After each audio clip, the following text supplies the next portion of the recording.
Good morning. All right, better. Thank you for coming out on a Saturday morning. Welcome to our Neurodiversity Conference, telling the whole story, conversations between neurodivergent individuals and their communities. My name is Jaff Hassan. I'm one of the co-chairs for the conference, and by trade, I'm in corporate training. I thought I would have a day off and just be listening, but I've been asked to do a little formal instruction this morning, so I'll begin with, we're at a neurodiversity conference, and there is something I just learned about a half hour ago, sensory-friendly applause. So to applaud, be sensitive to our neurodivergent population, we will do this. I want to thank Dr. Naseef for teaching me that, and did everyone get that? Okay, very good. Like I said, I'm Jaff Hassan, one of the co-chairs. I want to introduce my other co-chairs. There's Dr. Phil Fizzer, who is in the back, and Reverend Cricket Denton is also in the back, and then Kate McLennan, are you here? She is directing traffic upstairs, so you probably met her as you checked in.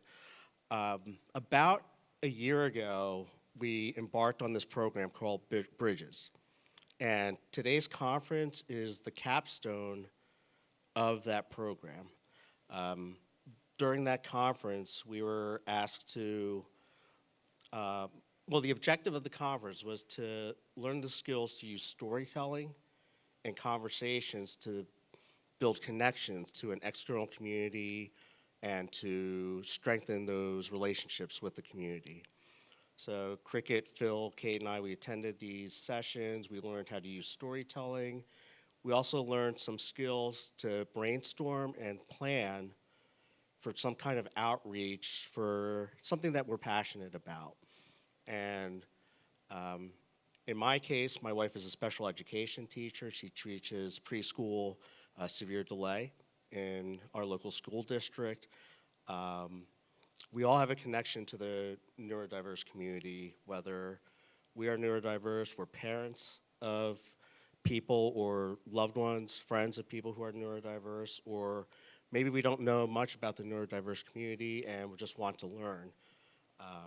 That was our kind of call that we were passionate about. So we decided to put together this conference. This is the first year doing this, consider it like a pilot program. And our hope is that we can host this every year. And we would really appreciate your feedback at the end. Let us know what we did well, how we can improve, and then hopefully we have an even bigger and better event a year from now. What happened in the program is we were put into small groups and asked to tell stories. And it seemed intimidating at first, but what we found by telling those stories is that we may feel alone at times, but we are a lot more alike with others than we are different. And our hope is that you'll find that as well during today, that you'll make connections, that you'll find out more about resources available. I want to thank several people who helped with putting together this conference. Laura Gaffney, one of our members here, she connected us with several of the vendors here and some of the participants and helped with planning the conference. So thank you, Laura. Aidan Murray, who's one of our staff members, not here, he helped with the technological audio and video setup. Megan Martin in the back helped with communications and publication of the conference. Joanne Nagel helped with catering for lunch. And I want to thank Bratton Law for providing the carbs and coffee for this morning. We all needed that little kickstart.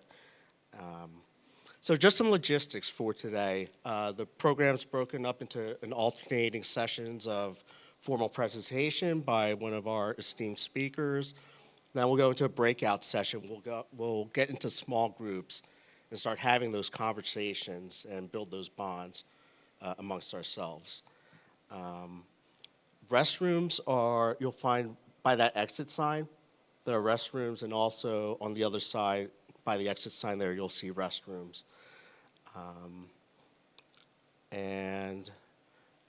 That's about it. So why don't we go ahead and I will introduce our first speaker, Dr. Robert Naseef. Dr. Naseef has a distinct voice as a psychologist and the father of an adult son with autism. He has spoken around the country and trained professionals internationally in treating autism and supporting families. Along with Stephen Shore, Doctor of Education, Dr. Naseef is a lead consultant to the ARC of Philadelphia and SAP's Autism at Work program, which involves collaboration with the Pennsylvania Department of Education and the Bureau of Vocational Rehabilitation. He speaks at conferences nationally and internationally on issues facing families of children with autism and other special needs. He has a special interest in the psychology of men and fatherhood. So let's give our sensory-friendly welcome to Dr. Naseef. You are, whoops, sound okay? All right, you're quick learners. Here's the second lesson. How many of you here today are neurodiverse? Okay, well, thank you for sharing that. However, that's the wrong answer. How many of you are neurodivergent?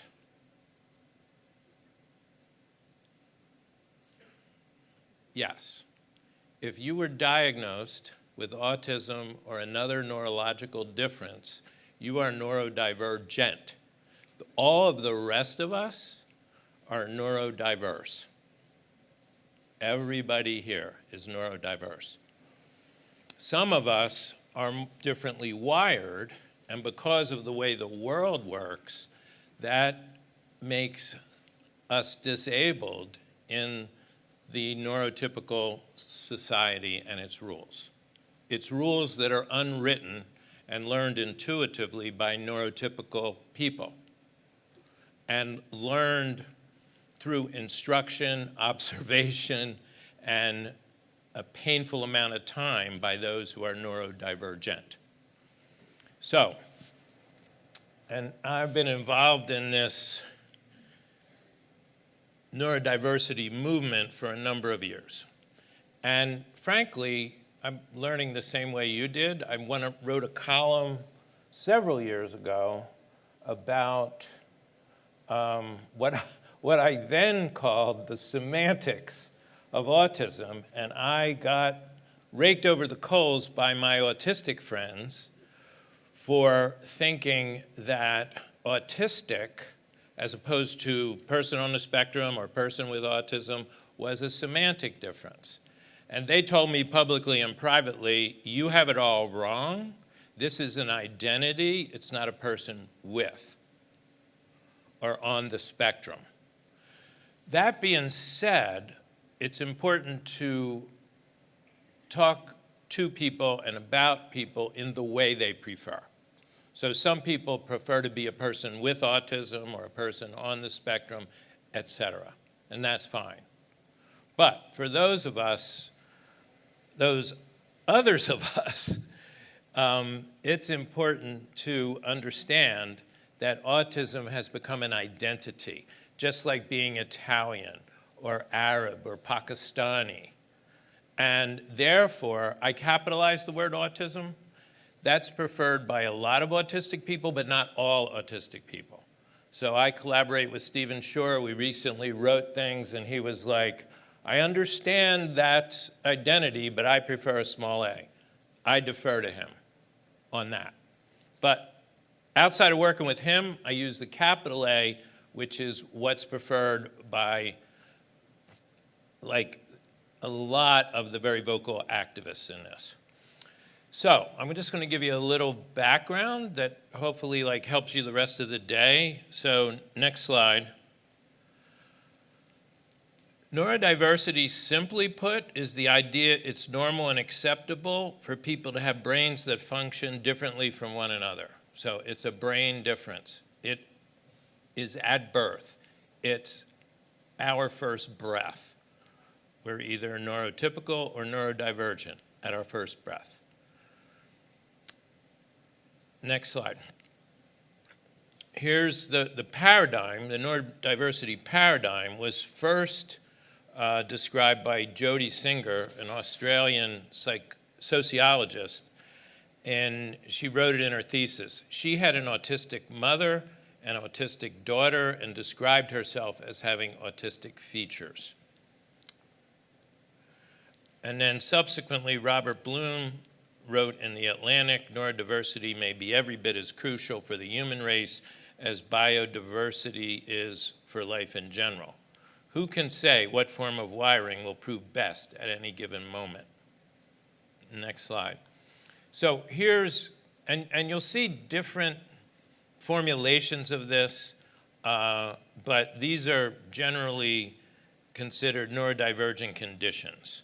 Dyslexia, ADHD, which we're coining different terms for.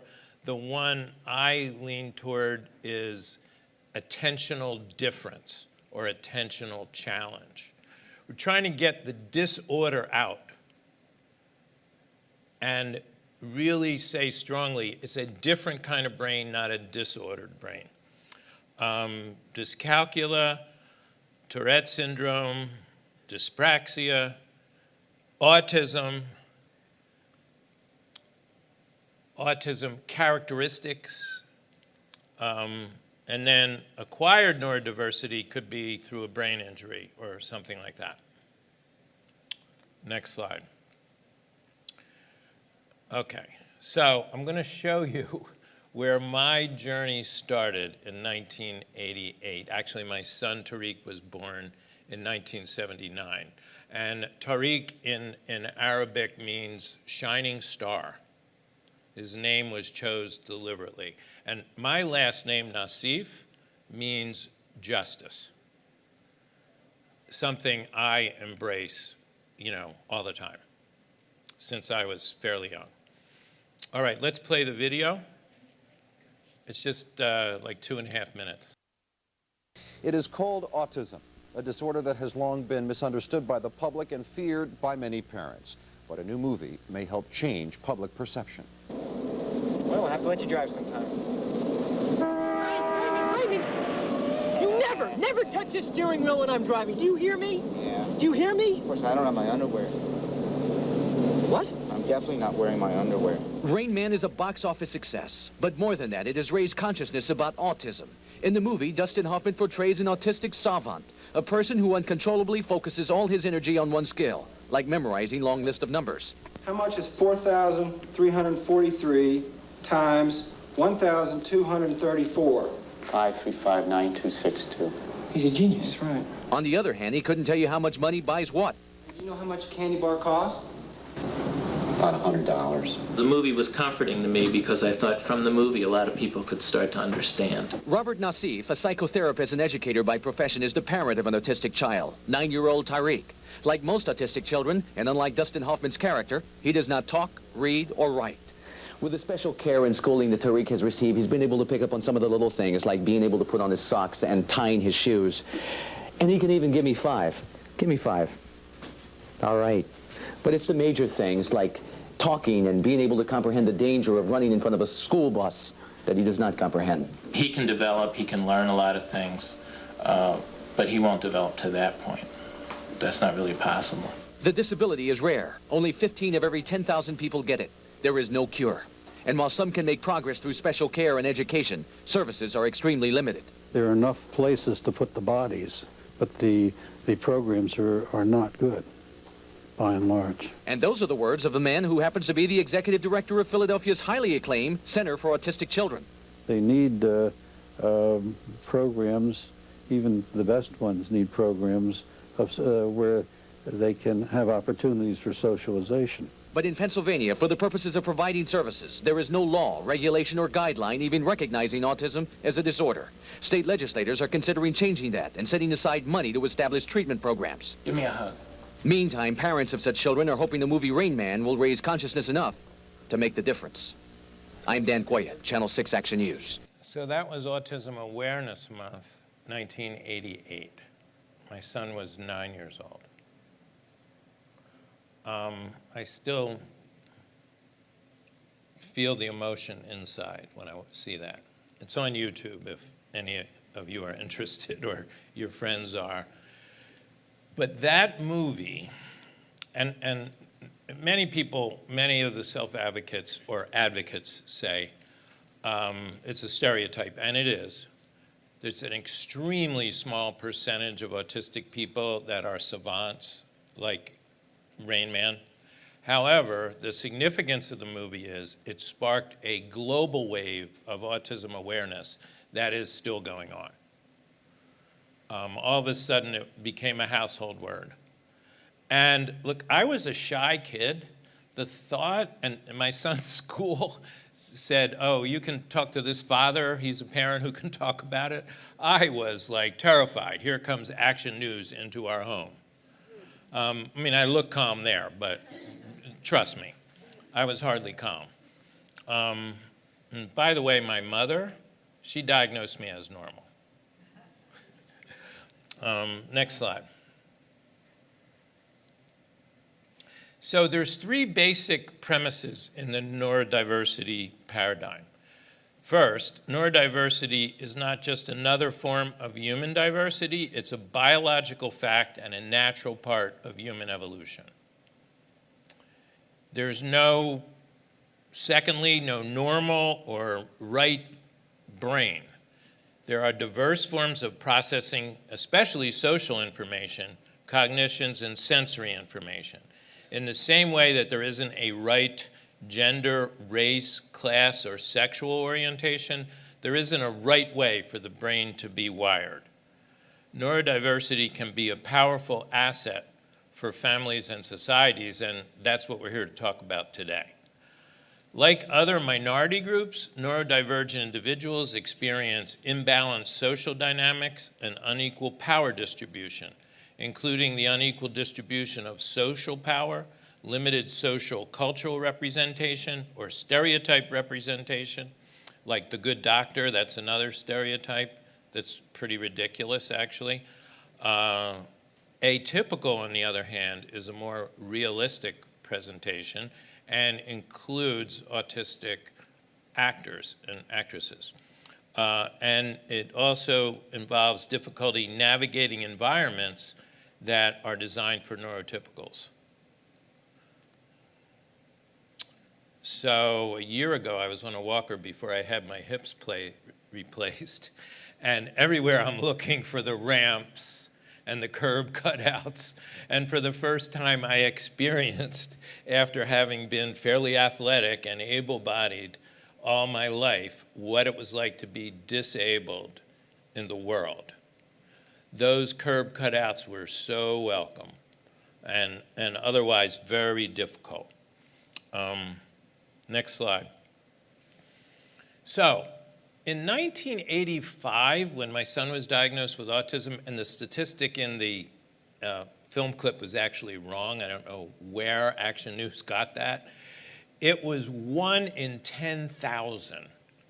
And autism in the Philadelphia school district was called a low incidence disability.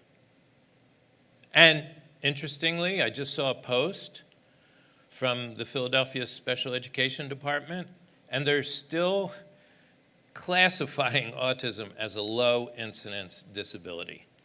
It is now, according to the Centers for Disease Control, 1 in 36. So almost 3% of children who are 8 years old were identified with autism in 2020. That was released just last year, actually.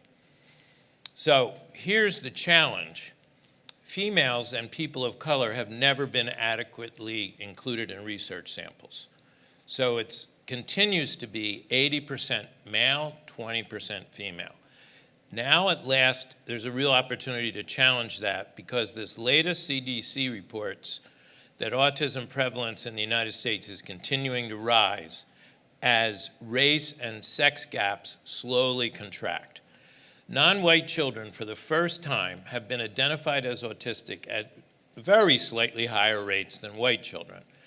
This is good news because that means early screening and identification have helped narrow racial disparities in the early identification of autism. However, closing the gap on access to services is the next challenge. As opposed to focusing on labels, researchers can now focus on how autism shows up differently in females and Black, Hispanic, Asian, or Pacific Islander children. And also, importantly, indigenous children have not yet been included. And I would point out that the Drexel Autism Institute, with which I am facilitated, recently had a presentation about autism in indigenous children. So there's wide variability and uniqueness. Now, huge problem in calling this low functioning versus high functioning. Calling people low functioning means our abilities are not acknowledged. On the other hand, calling people high functioning means our challenges are not addressed. So that's a simple way of, kind of deleting those terms. I like to delete them. Each individual needs the supports they need, whether that's 1 hour a week or every waking hour. My son needs support 24/7 because he usually doesn't sleep through the night. He wanders, he gets out of the house, and that's why he was placed in residential care by 9 years old.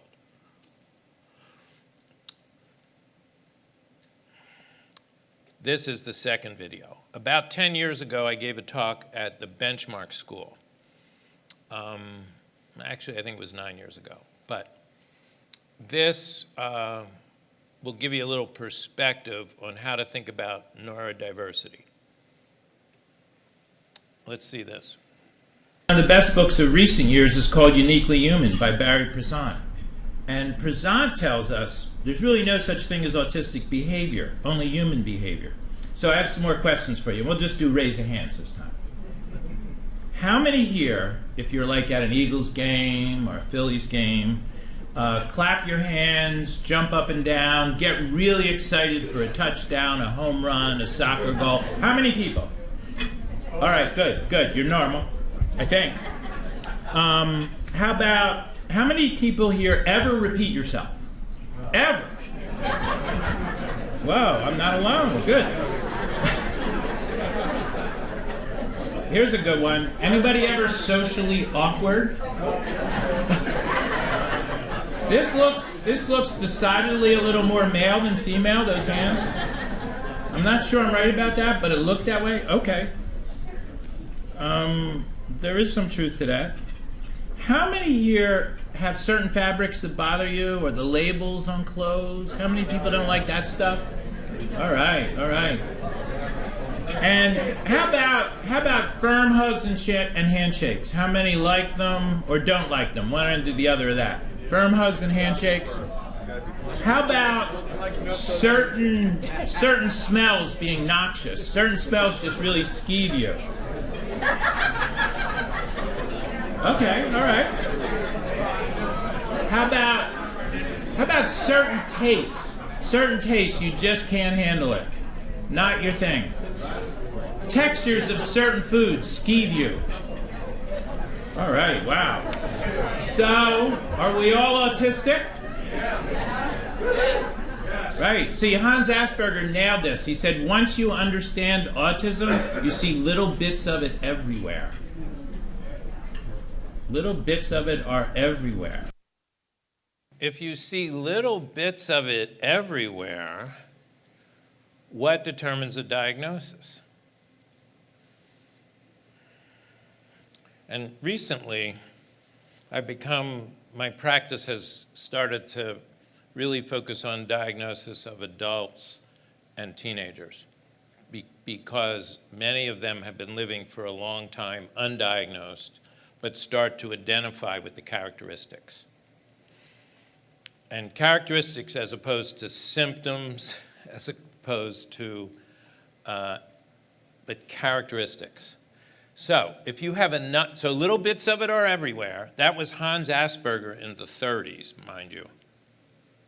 And you could read about this. So the two best books, Uniquely Human by Barry Prezant, and that has a lot of the history of autism, and Neurotribes by Steve Silberman, who passed away recently. Neurotribes has the most in-depth history of autism that you can access. And Hans Asperger focused on the children who had fluent language and average or above intelligence. Why did he do that? That saved them from the gas chambers. That's why he did that. So his paper, which was translated in the 90s and came into the US, did not talk about the depth of the spectrum that he talked about in other writings. All right, that was not, he didn't establish the spectrum in the paper that then became the basis of Asperger's syndrome. He never called it that.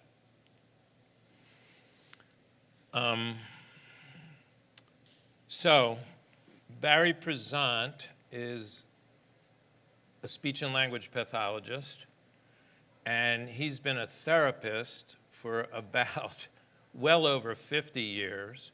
When my son was at the Center for Autism in Philadelphia, I was reading Barry's papers on communicative intent. So what he was establishing ahead of his time was that the behaviors of autistic children were intents to communicate. So, important concept, as opposed to attention seeking, we can revise that to connection seeking. That behavior communicates, and it communicates an intention to connect. So these are some quotes from the book. Autism isn't an illness, it's a different way of being human. Next slide, here's a few quotes from Hans Asperger. Social adaptation has to proceed via the intellect. So certain things have to be taught or observed. They don't come intuitively. That's the essential difference. So when you have, back to the original question, I got sidetracked a little. I have some attentional issues.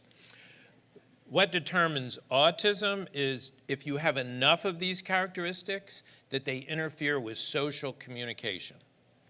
So it's a social communication challenge in its essence.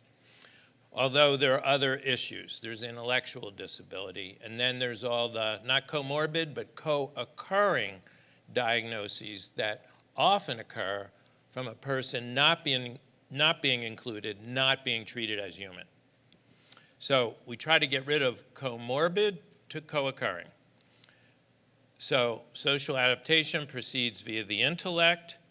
Once one has learned to pay attention to the characteristic manifestations of autism, one realizes they are not all rare. Took us in this country till 2023 to finally realize what Hans Asperger knew in the 30s, but he was writing in German.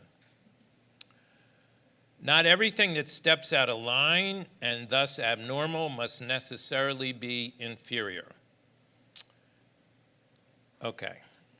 Direct quotes from Hans Asperger, and his work was translated by Lorna Wing, a British, I'm not sure if she was a psychologist or a psychiatrist, but anyway, she translated the paper because she had a child with autism, and subsequently Asperger's syndrome came into the DSM once it was translated, but it was always there. So next slide.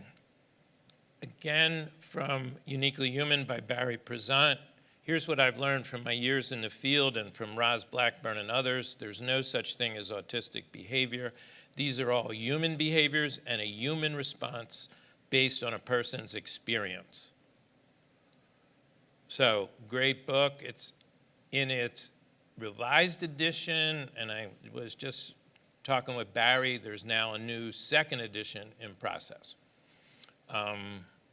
And it's based on all the stories that people tell Barry and David Finch, his autistic co-host on the podcast Uniquely Human. So if you want to hear autistic voices regularly, tune into the podcast Uniquely Human, and you'll hear Barry and David Finch. And David Finch has an amazing sense of humor. Another quote from Barry: most of the behaviors commonly labeled autistic aren't actually deficits, they're strategies the person uses to feel better regulated emotionally. So the repetitive behaviors are strategies the person uses to feel regulated emotionally. Next slide. So I'm going to contrast the DSM criteria with a neurodiverse interpretation. So in the DSM, socially awkward and a lack of back and forth conversation, deficits in nonverbal communication that are used for social interaction, so gestures and whatnot, deficits in developing, maintaining, and understanding relationships, insistence on sameness, inflexible adherence to routine, and highly restricted, fixated interests that have abnormal intensity or focus. That, and when I'm diagnosing people, I have to show they fit into that so that anybody reading it can fit them into the medical model. However, this is not what I actually believe to be the case. Here's the neurodiverse affirming characteristics. Talks passionately about certain topics and doesn't engage in small talk. Nonverbal differences such as stimming while talking or looking elsewhere. Neurodivergent people tend to be shunned by neurotypical people, and there's security in the routines, and the routines offer comfort and they're insisted upon. Try to change the routines, you get opposition. And finally, neurodivergent people feel more passionately about what they love. I see some of you copying the slides. However, I gave Dr. Fisher the PDF of the PowerPoint. So you'll have all the text and you'll have the links that I use in places. So just so you know. Next slide. So here's a way of thinking about, and autistic people have written this, the neurotypical spectrum disorder. So in terms of social communication and interaction, there's an over-focus on reciprocity, like we have to talk back and forth, take turns, do it right. There's an over-focus on eye contact, whether that's easy for you or not. If you can fake eye contact, people will think you're normal. There's deficits in theory of mind. In other words, it's not that you can't understand somebody. This is called the, it's not that you can't understand somebody. This is called double empathy. It's that, and we're all like this. We better understand people who think and talk like us. And we have trouble with people who think and talk differently. So neurotypical people have trouble understanding autistic people, how they're communicating. And autistic people have trouble understanding neurotypical people. But autistic people understand each other very well, and neurotypical people understand each other very well. That's double empathy, a term that was coined by Damian Milton and has been confirmed in numerous research studies. But it's a term that was coined by an autistic researcher. And we see more and more of this now, autistic researchers leading the way in how we think and understand a neurodivergent mind. Personal space difficulties. How close do you get? So for years I did social skills training for autistic teenagers, and you don't get closer than arm's length. And actually, that's sort of ideal for one-to-one, but don't get too far away and don't get too close. So there's those difficulties. And for neurotypical people, too much variation in tone and pitch. Autistic people tend to have less variation, more monotonic. It doesn't vary with the thought and emotional content. So it's been misperceived as lacking emotion, but it's a brain difference that the voice doesn't modulate with what the person's talking about in general. Difficulty making and keeping friends outside their neurotype, right? So autistic people make friends with autistic people. Neurotypical people make sense with neurotypical people. Some of us who have autistic children and learn to speak their language, we can make friends with anybody. So that's kind of me. I'm not the most typical person, but I can make friends with everybody, and some of my best friends happen to be autistic. And neurotypical disorder, too much interest in other people. Too much interest in other people. One of my best friends, every time we go somewhere, he's talking to everybody. And I'm like, dude, I'm here with you. Why are you talking to these random people on the street? But he's very social. And I love him, but he's a little too social for me. And over-reliance, again, neurotypical people, over-reliance on gestures and facial characteristics. So you're supposed to communicate through gestures, smiling, frowning, and various expressions. And moving to restricted and repetitive behaviors in the neurotypical spectrum disorder prefers relatively little routine, although everyone prefers some routine, and some prefer more than others. So all these things exist along a human spectrum. But neurotypical people have a marked lack of repetitive activities, a marked lack of repetitive movements. Neurotypical people aren't flapping. If you ever go to like an Autism Society of America concert, I mean, the first time I saw this, I was taken back. The autistic people were all in the pool jumping up and down and flapping together and having a great time. And neurotypical people may play in a way that over-relies on others. So they're not good at playing by themselves, generally. And may have multiple but superficial interests, may lack sensory hypo and hypersensitivity, although you can have a sensory processing disorder and be neurotypical, and you could have sensory differences in one or more senses, not necessarily a sensory processing disorder. So again, all these characteristics do exist on a continuum in the human condition. What's that like when you look at it from an autistic point of view? Anybody? The neurotypical syndrome? What's that like? Anybody? Now, if I stand here long enough, someone will tell me.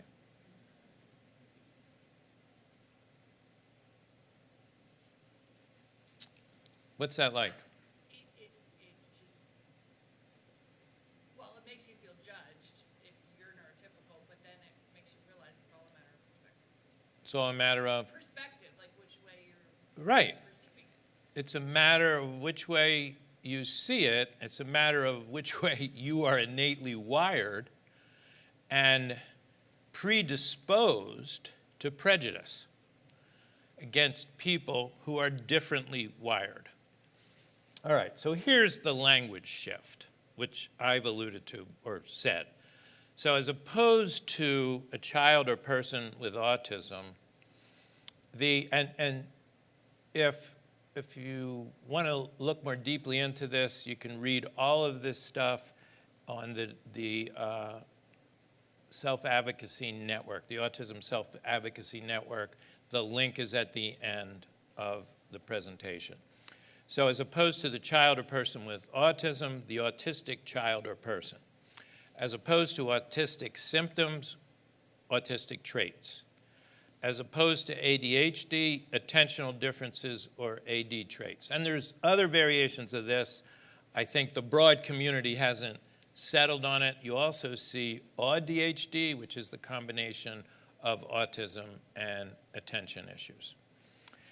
And as opposed to high functioning and low functioning, has moved to higher low support needs, which is now moving to everybody needs what they need and not distinguishing high and low. Like, I have a good friend who needs about 1 hour a week, and she's a scientist at Drexel. She needs 1 hour a week of executive function coaching. That's the support she needs. That's Dina Gassner, and she'll appear later in this. So, another important point, neurodiversity is not like autism light. Autism is not a dirty word. We should not try to get rid of it and just substitute neurodivergent everywhere. Everyone's neurodiverse. People with a diagnosis of autism, et cetera, are neurodivergent. And also, neurotypical is not negative. It's a fact of brain wiring. Next slide. So this series of slides, actually, my daughter developed them, the slides, but they're what Stephen Shore and I used in the SAP program. So turning the deficits of autism into advantages, so you could see the deficit, so-called deficit, is the trouble getting the big picture or the gist of things. But the advantage is intense focus on the details. So autistic people are very good at debugging computer code, getting every character correct.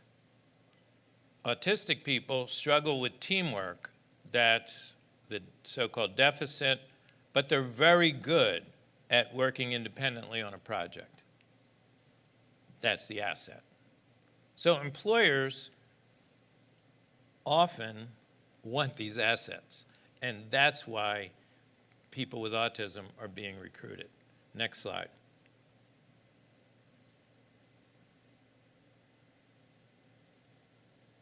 Problems with reading comprehension, that's a deficit. So the way this comes across is autistic children who are verbal and have normal intelligence, really good at identifying words, often read early, used to be called hyperlexic, very good at reading the words, but struggle with the main idea or the inference. What do you use these words to mean? And therefore, they're seen often in classrooms, even autistic classrooms, as defective. Their skill is identifying words. Their asset is strong decoding skills. So it depends on your environment and what's necessary. But if you're in an environment where you have to comprehend a lot of written material, that's a disability. This is not to say being neurodivergent is not a disability. That's a disability if you can't comprehend what you're reading, if you need extra instruction to understand something. But that's an accommodation that can happen. The autistic neurotype has difficulty with executive function, planning and decision making. On the other hand, very good on visual tasks. So this is why visual schedules work really well for autistic children.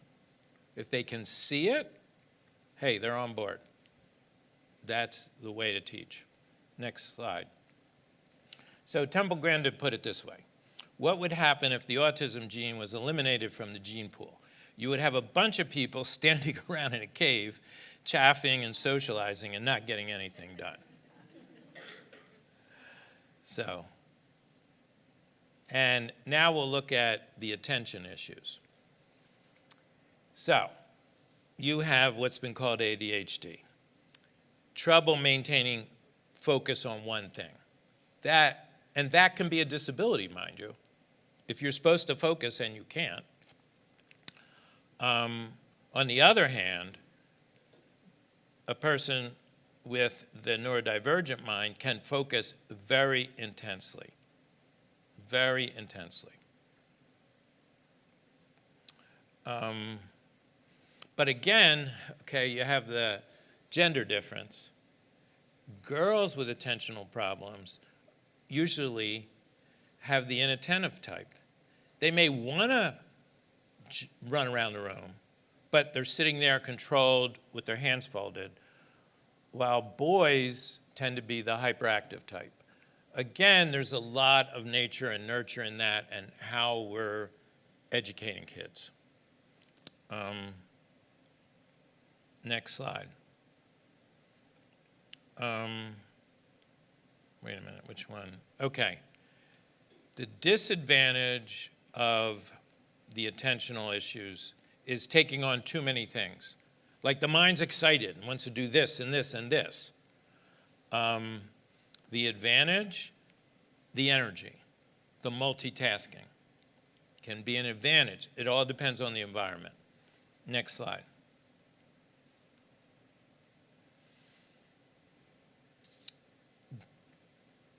Autistic people, as you know, like to talk about their favorite things, blurt out what they're thinking. You never have to guess. You will hear it, whether you want to or not.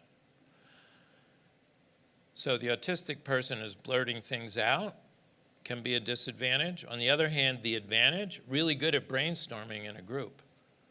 Let's brainstorm. Everybody tell me an idea for this. Really good. SAP loves this. So, some words of wisdom from Einstein. Everybody's a genius, but if you judge a fish by its ability to climb a tree, it'll spend its whole life believing it's stupid. So what are we teaching neurodivergent kids? Are we treating them like fish that are supposed to climb a tree? Or are we helping them to become as functional as possible in a world that's differently wired, in a way that's compassionate for their needs? So I want to talk a little about grief. I spent a lot of my career talking about the grief that parents experience when a child's diagnosed with autism. How many of you here are parents of children? Okay. So look, I spent a lot of my career on this. However, there's major flaw in it. So what I was taught and what I taught was the Kubler-Ross model: denial, anger, bargaining, depression, and finally acceptance. Major problem with the model: Elizabeth Kubler-Ross was a physician taking care of terminally ill cancer patients. The acceptance that she's talking about was the acceptance of their death. We're not talking about that with neurodivergent people. What are we talking about? So I've learned a lot from autistic people. The first being Jim Sinclair, and if you Google "Don't Mourn for Us," you can see his whole talk. He was one of the first autistic advocates to speak and write widely. And this is what he wrote to parents. You didn't lose a child to autism, you lost a child because the child you waited for never came into existence. That isn't the fault of the autistic child who does exist, and it shouldn't be our burden. We need and deserve families who can see us and value us for ourselves, not families whose vision of us is obscured by the ghosts of children who never lived. Grieve if you must for your own lost dreams, but don't mourn for us. We are alive, we are real, and we are here waiting for you. This is not the child you made all those plans to share all those experiences with. That child never came. This is not that child. Then do whatever grieving you have to do away from the autistic child and start learning to let go. So what I do now, particularly in the fathers group that I co-facilitate with Dr. Michael Hannon at the Drexel Autism Institute. What we do now is provide a space for fathers in particular to process their grief, let go, and love their children and grow them as they are and as they were procreated to be. So here's just a few autistic voices. So let me just stop for a second. Am I coherent? Are you following me? All right. Temple Grandin says, she's different, not less. Dina Gassner, you don't outgrow autism, you grow into it. Michael John Carley, acceptance is a start, not a finish. Jennifer O'Toole, the face of autism is changing, and more often than we realize, that face is wearing lipstick. Stephen Shore, if you know one child with autism, you know one child with autism. So this slide has the link to the Autistic Advocacy Organization. And very recently, we're starting to have more Black and brown autism self-advocates, or advocates actually, because they're not advocating just for themselves, they're advocating for the autism and the community as a whole. So some don't like being called self-advocates, but again, whatever people prefer. So, neurodivergent people and their parents, as I'm involved in diagnosis, they're asking me the same questions I asked in the 80s, the very same questions. What can we do about it? Nothing wrong with that question. What level is it? Did the vaccines or anything else cause it? And Robert Kennedy Jr. is trying to bring that back. What about a special diet? What about medication? Can my child or can I have a romantic relationship? What about employment? What kind of work can I do? How can I keep this job I have? What about having another child? Is it genetic? Same questions that I'm asked here, that I've been asked throughout the Middle East as I travel there. So the concept I now find better to understand grief and is from Pauline Boss, a social worker, who talks about ambiguous loss. There's two types. The first is when a person is physically present but psychologically absent. So physically present but not psychologically who you think they'll be, as in autism, mental illness, addiction, dementia, divorce, etc. The second type of ambiguous loss is when there's a physical absence but a psychological or emotional presence, like someone missing in a natural disaster, someone missing in Gaza, which I hope and pray the ceasefire holds. But people looking for their relatives who they don't know if they're alive or not. That's a form of ambiguous loss. People in California.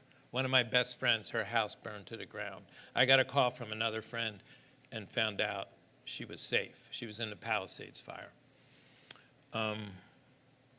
So with ambiguous loss, there's no closure. There's no like, okay, 5 steps, acceptance, we're done, cool. No. It's how do you live with not knowing what you need to accept on any given day or any given event. So in the DSM, it's called complicated grief. And you could read that and it'll describe what's going on.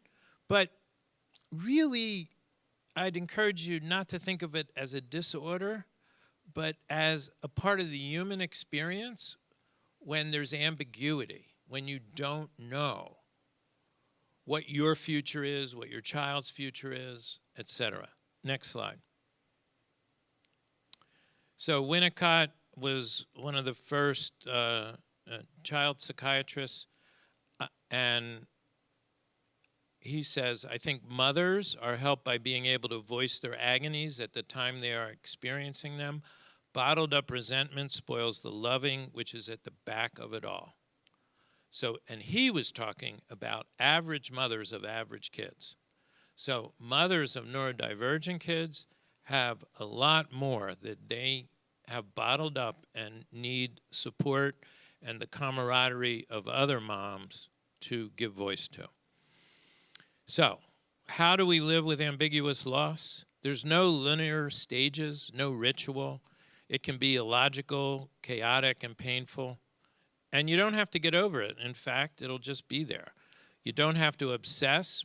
Just remember, this is a normal human process. We all can learn to live with two opposing ideas. Things may change and get better, or they may not. This is the only way to actually live with it and be at relative peace. But we can be transformed and live without overwhelming stress through understanding the truth and being open to our experiences and listening to our emotions.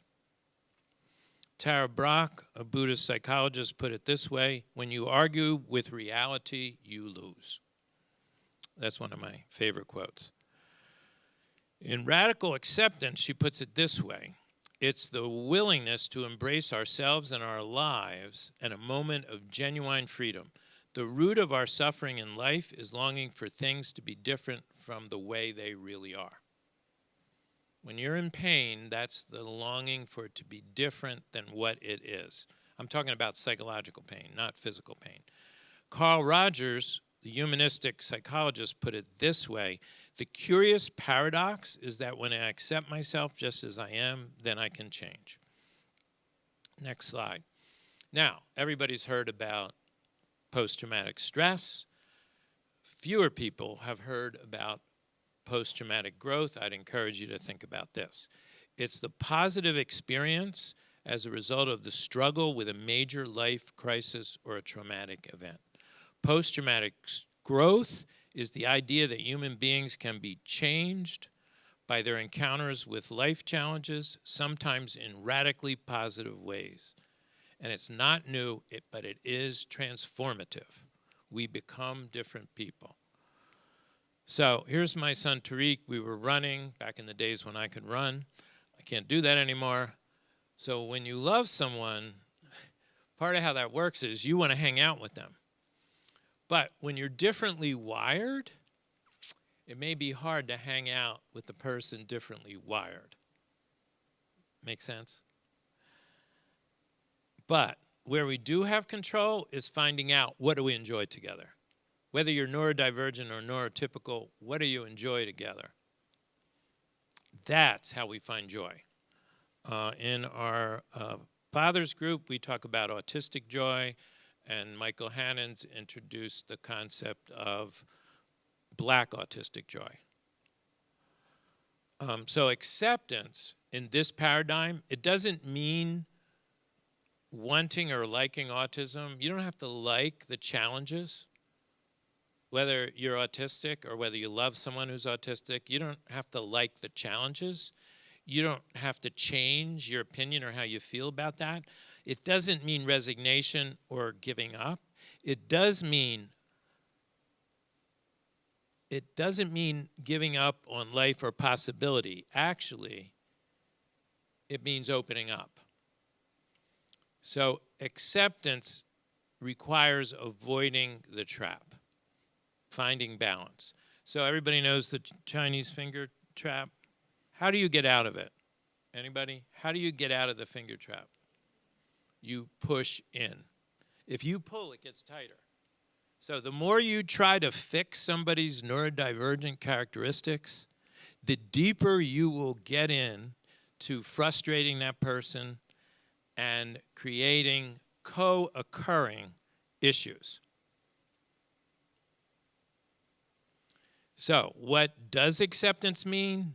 Opening to the sadness and the sweetness that's in life every day, to the possibilities and the alternatives, to the lessons that come with hard experiences, and becoming comfortable with what we cannot solve. And men in particular, like, we want to fix stuff. I never met something I didn't want to fix. And often my wife and daughters are saying to me, just listen. I just want you to listen. And I try, but I still, my first instinct is to try to fix it. So these are some thoughts to have.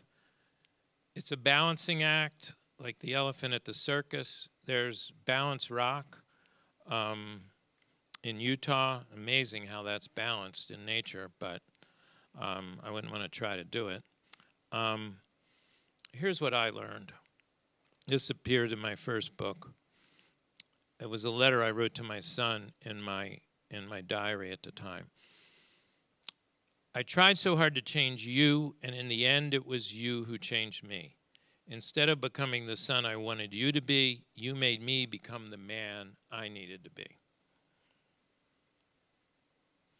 He helped me become a better father, a better partner, a better brother, a better friend.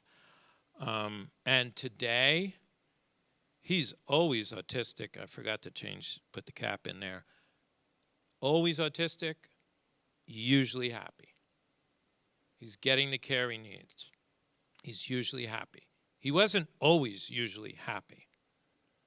I mean, I've lived with him through the nightmares that many parents have lived with. And I still have memories of that like they were yesterday. So, the Serenity Prayer. This, in my view, is the best version. It was originally, this version is attributed to Reinhold Niebuhr, a German theologian. Give us the grace to accept with serenity the things that cannot be changed, the courage to change the things that should be changed. See, there's an imperative in this one. The courage to change the things that should be changed and the wisdom to discern the one from the other.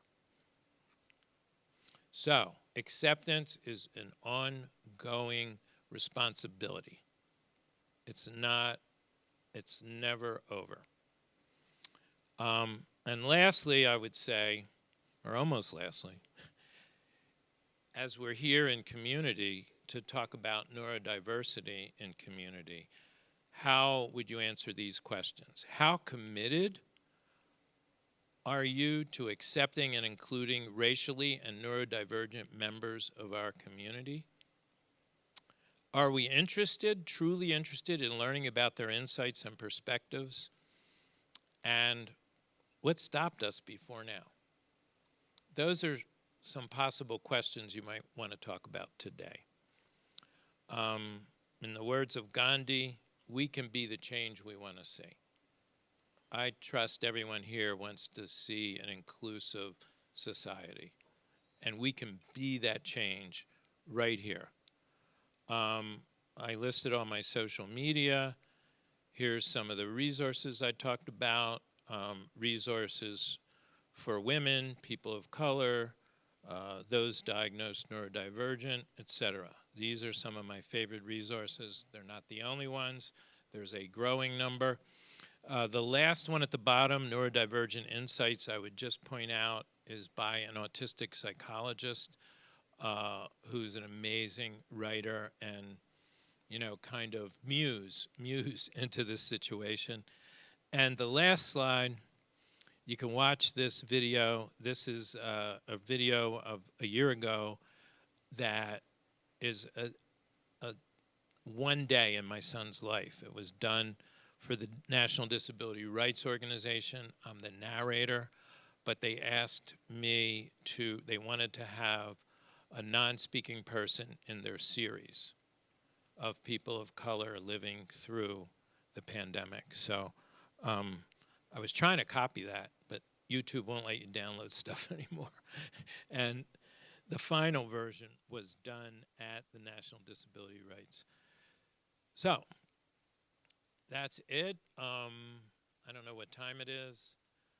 If there's some questions, I can answer them. What time is it? It's 9:22. Should we just wrap up? Or are there a few questions? Go ahead.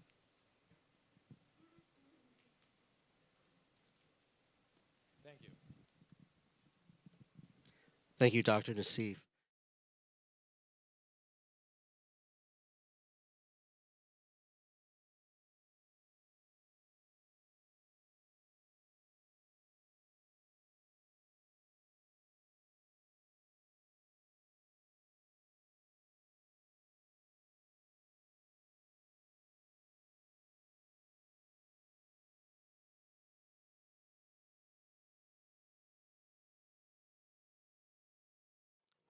like to introduce our next speaker, Dr. Ellie Kaplan-Kahn. Dr. Kahn is a researcher and licensed psychologist at the Center for Autism and Research at CHOP.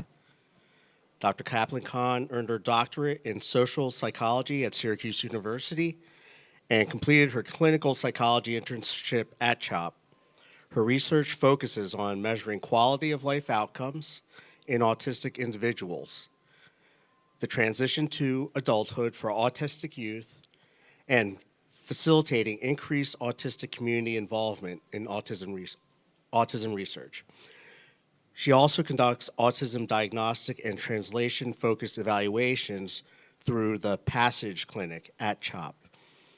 So again, let's have a sensory-friendly welcome for Dr. Ellie Kaplan-Kahn. I wanted to thank you all so much for being here on a Saturday morning and the opportunity to chat. So as was just so kindly introduced, I'm going to be talking about the last part of my research that I care a lot about and I'm hoping will be relevant for this audience, which is partnered approaches to autism research. But before I get into it, I always like to know a little bit of who is in the audience. That way I can be maximally relatable, right? I try and change based on who's here. So anyone who identifies as on the autism spectrum in the audience?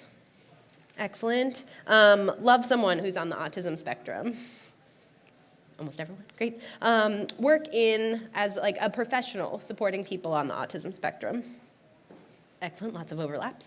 Anyone has been involved in research before in any way? Fewer hands, awesome, okay, great. Thank you all for indulging me in that. So the goals that I have for today, at being trained in a science background, I always like to be really clear about what our objectives are. And so if we can go to the next slide. I want to explain what a partnered approach to research is, describe some benefits, why we might want to do something like partnered approaches to research, and also some barriers, why it's hard to do that. And then also present multiple different ways for researchers and autism advocates to partner in research. So again, I'm coming from a research perspective, but I'm not here to give a research talk.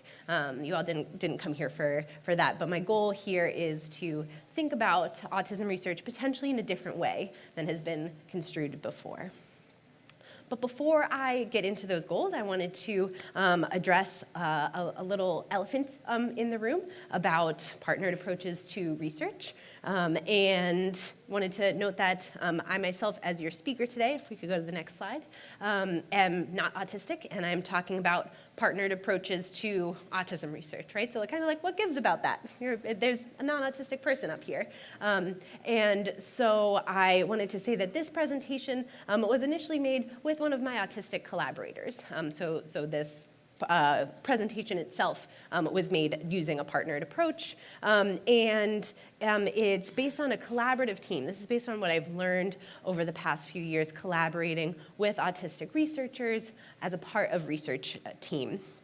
Articles and readings that I cite throughout are intentionally selected to highlight autistic researchers and autistic authors throughout, and please let me know if you're interested in any other resources. And then on my next slide here, I also have a note on language. Dr. Naseef talked about this a little bit as well, but I wanted to have a second note on language here because language is really important. This is a research article that also, the Batema Butel is a research article that also has autistic authors on it. And something that they say that really resonates with me is that all communication involves choices. Right? There's no neutral options independent of an ideological stance. The language that we use really matters. The language that I tend to use in this presentation is what's called identity first. I talk about an autistic person rather than a person on the autism spectrum. And the reason for that is that what we know from research is that the majority of adults in the US prefer this identity first language. So that's why I do it. When I'm working with someone clinically, I typically ask, what's your relationship to autism? How do you like to go by? And we go by that. There's no one right or wrong way to be on the autism spectrum, right? There's a lot of different ways. And towards that end, something that I get asked very frequently if I'm making a new autism diagnosis, or even someone who has just come to this diagnosis by themselves, is like, where am I on the autism spectrum, right? A lot of autism, a little bit of autism. And so before I go into, or really in any presentation that I give about autism, I like to put up this color wheel. This is by an autistic artist, right? And what it shows is that, yes, we're talking about a spectrum, but this is not a one-dimensional spectrum that goes from a little bit of autism to a lot of autism. When I make an autism diagnosis for the first time, I'm looking at what I call a constellation of different traits. And I have certain things that I'm looking for, but the constellation will look different for everyone. It also looks different depending on the environment that they're in, right? And sometimes these traits can cause real disability, right? If I have sensory sensitivities and I am in a loud environment, that might be really disabling for me. Other places, it can be a real strength. And so I will point out throughout this presentation ways that my autistic colleagues see things that I don't. They see things differently, and it makes the research better. And so thinking of autism not as a spectrum that goes from a little to a lot, but as this color wheel, I think is really helpful. And so I always like to start off here. All right, if we can go to the next slide, I promise I will be done with my definition soon, but again, as a researcher, I like to be really clear about the language that I'm using so that all of us are on the same page here. So when I talk about the autistic community, I mean autistic people themselves. So not if you don't identify as autistic but love someone who's on the autism spectrum. The word that I use for that is the autism community. So that is a little bit broader, includes people who have a loved one on the autism spectrum. When I'm talking about an academic researcher, I consider myself part of the autism community. I support people on the spectrum. I love people on the spectrum. And I'm also an academic researcher. I have a professional degree. What I do for my job, how I make my money, is that I'm a researcher. And I've got the training to do that as well.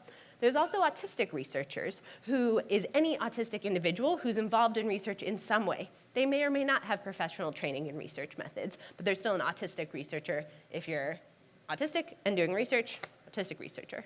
So that's the last term that I have for you all. So thank you very much for indulging me in that.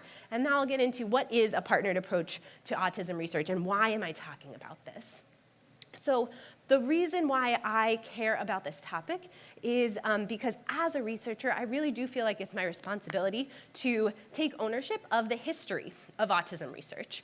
And historically, autism research was conducted with little or really any involvement from the autism community. So if we can go to the next slide, please. Awesome, thank you. And so typically research people have heard of like the ivory tower of academia. Getting some nods, right? It's kind of like this isolated thing that gets held up. And it's hard to get into. And that makes it really inaccessible to people. And so what happened is that academic researchers who have this training developed study questions and study designs to answer questions related to autism. They collected data, they analyzed data, they presented at academic conferences, not conferences like this. We're talking about conferences that you need a degree to get into or to even hear about that's happening. And they published data in academic journals. If any of you have tried to access research, probably what you get online is that you can access the title of the research and you can see who did it. You might get a little snippet called an abstract. And then when you go to try and get the article, they say, please give us $40 in order to read this research, right? I'm seeing some nods. That's really frustrating, right? I don't do research so that it can stay behind a paywall, but we're all working within lots of different systems here.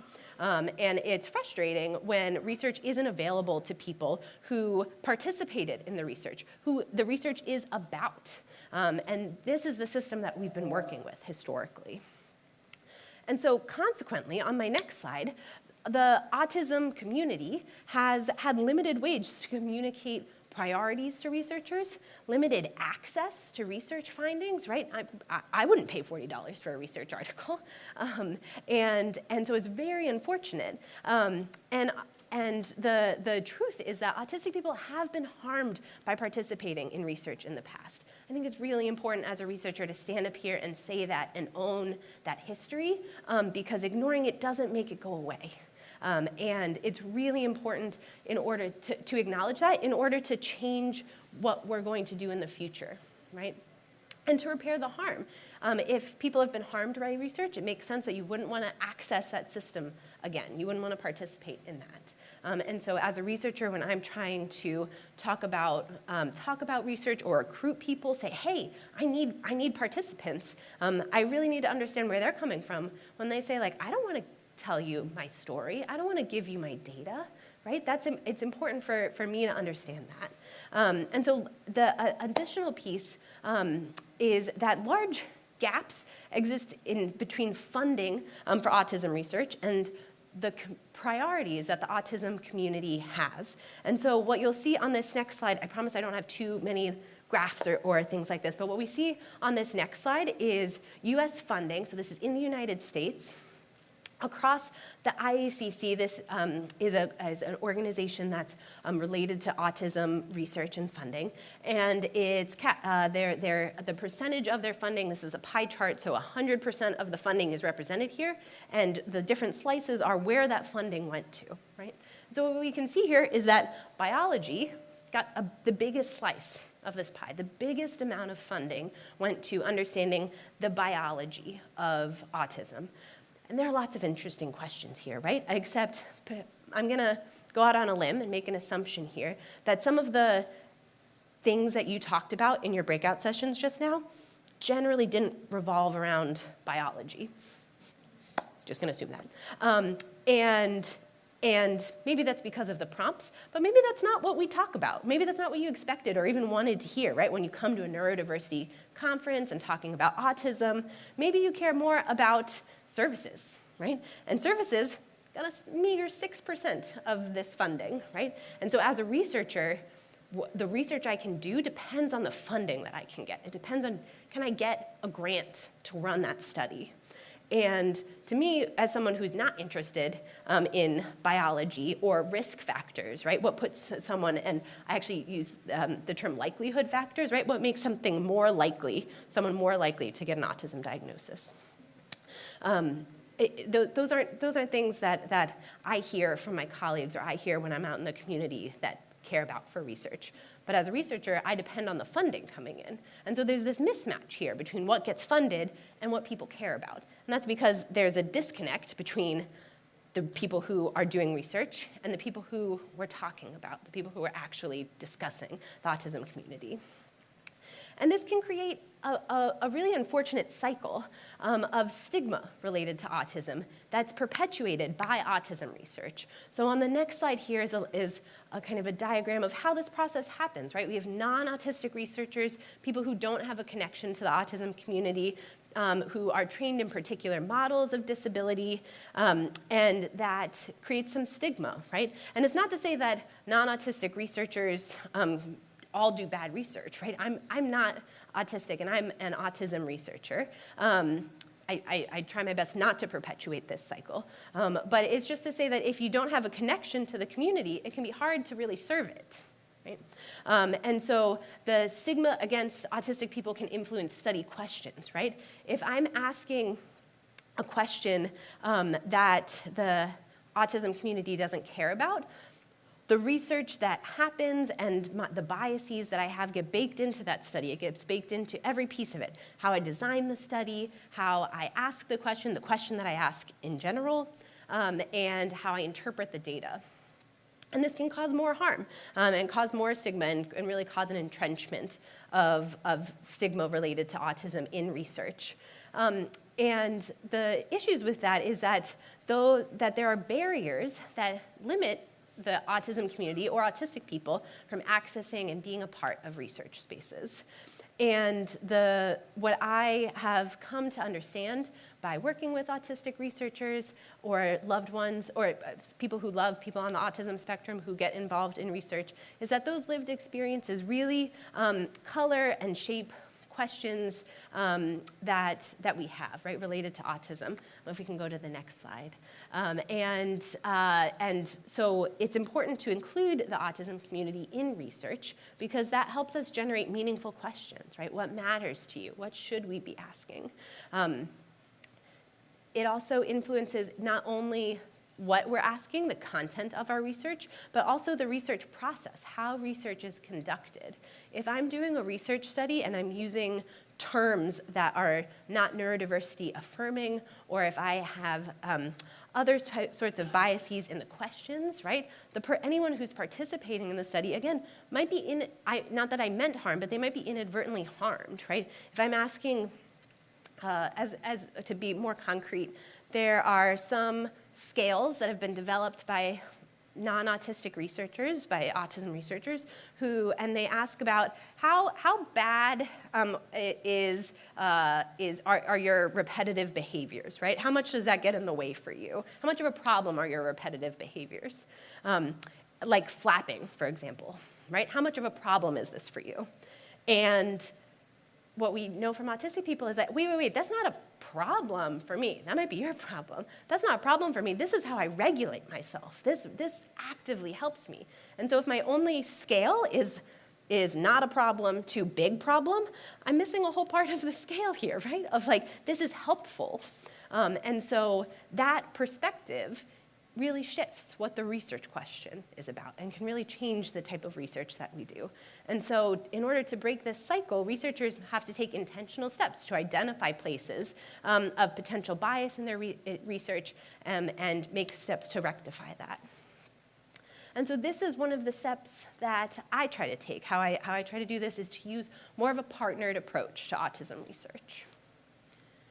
And what a partnered approach means is autism research that involves the autism community in various ways. I'm going to talk a little bit about what are those ways, what are ways that people can get involved in research.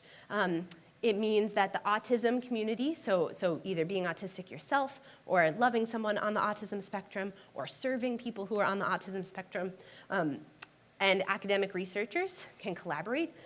And as I said, there's many different ways to partner in research. Just because I have a PhD and someone else doesn't mean we can't be partners in research. Partnering can look like collaborating with the research team, so actually being a member of the research team. It can be presenting at a conference about autism research. It can be standing up here and talking about autism with the community. It can be helping with recruitment for an autism study, or also translating findings, right? I'm really bad, actually, at using non-academic terms. I try my best. But my colleagues who aren't kind of steeped in the academic world that I am do a much better job of that. And so having people who can help make research and research findings more accessible is a really important job. So in the next portion, I hope that I've convinced you that this is a good thing, right? Partnered approaches to autism research. But in the next section, I'm going to talk about what are some barriers to this. Why is it hard? Why isn't everyone doing partnered approaches to autism research from both sides, right? From a research side and from a community side. In terms of barriers, what makes this approach hard is that we have different knowledge and backgrounds and skill sets, right? What I just referenced earlier of like speaking different languages, it takes effort when we speak different types of languages to come to a shared understanding. And sometimes that effort can be difficult, but that doesn't mean we shouldn't do it. Different uses of language and jargon. It's also difficult to find people who have similar interests, right? I was in the very kind introduction, we talked about what my research interests are. And if someone comes to me as like, Dr. K, I am on the autism spectrum and I am so excited to work with you on research about language and how language develops. I'm going to say, those are very cool questions. I don't know a lot about that, actually. Let me connect you with someone else who cares about that same thing. So it's not only about caring about autism, but when you're talking about research, you need to ask very specific questions. And so in terms of what you're interested in and what I'm interested in might not match up. And that's okay, but it takes some time and effort to find the right pairing. And there's also different communication styles and preferences. I'm up here, I'm a very verbal person, use my hands a lot, right? And for many of my autistic colleagues, they're like, Ellie, you gotta slow down, right? Send this to me in an email, and then I send a paragraph of an email like, can you outline this for me? Like send it to me in bullet points, because your lengthy email is that's not how I communicate. And so we need to come to a shared communication style. It's not just what we're communicating, it's how we're communicating. And that's really important if you're going to partner in research together. Other barriers include potentially different timelines. So many of my autistic colleagues who I've worked with before have talked about this, that it's difficult to be a part of a research team, even if I'm paying someone who's to, for example, like review measures for me or make sure that my study is accessible. There's a start and stop to the research process.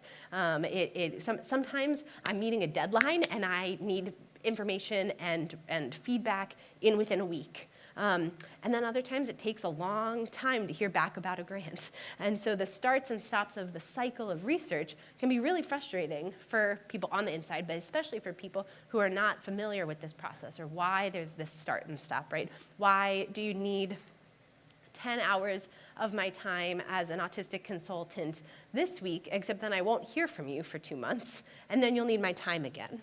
And so being really clear about what these timelines are can be really important when you're talking about research. Including more voices also means more opportunity for disagreement, right? If I care about hearing autistic voices, it's not just one autistic person on a research team. I want to hear lots of different perspectives. But those different perspectives mean that it can be harder to move forward because we're considering more things, and there's more opportunities for disagreement. That's not specific to autism, not specific to research at all. And also partnership is a skill, right? Learning how to do this well. And many researchers still need training about how to be good research partners for autistic people. Many autistic people need training about the research process. This is about using the shared language, understanding the shared process. And so knowing how to come together to these things and having the patience and giving each other grace as we navigate this kind of newer landscape when it comes to research is part of this. So that's what makes things hard. Why we want to do it, why we want to take on that effort, is that partnered approaches to research really encourage closer alignment between the autism research and autistic communities. So that pie chart that I showed you earlier, again, maybe if you thought about how would you rank those things, those topics in level of importance, we want to bring those things closer together. It also fosters novel and impactful programs of research, right? My research has been significantly improved by having autistic people as a part of the research process. I feel like I can ask more exciting questions, more new questions, and more impactful because people who who my research actually impacts are helping to steer that ship. It also helps build trust between researchers and the autistic community, which again, there's many reasons why that has been broken by the research communities, and we can be more inclusive in our recruitment practices. Something that I think about a lot as a researcher is not just what my research is, but who am I talking about here? So for example, if my research is I'm talking about the autism community in general, I better have autistic people of color.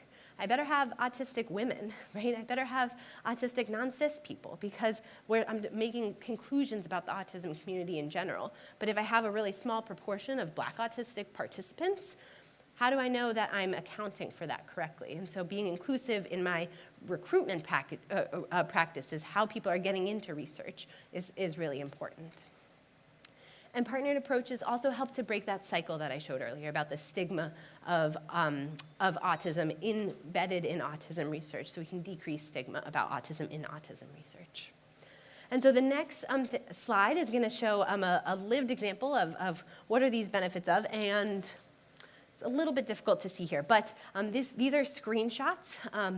To give a little bit of background of this study, I was doing a study that was looking at to understand the types of daily living skills that matter to autistic young adults and their families. And by the definition that we had for daily living skills are tasks that people do to take care of themselves at home, at work, and at school, and in the community.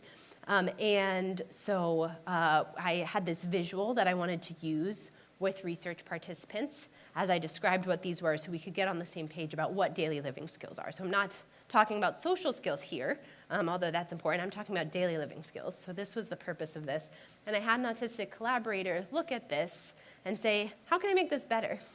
And what, I'm going to stand over this way so the mic works well. So what she said was, you should have a health picture in personal.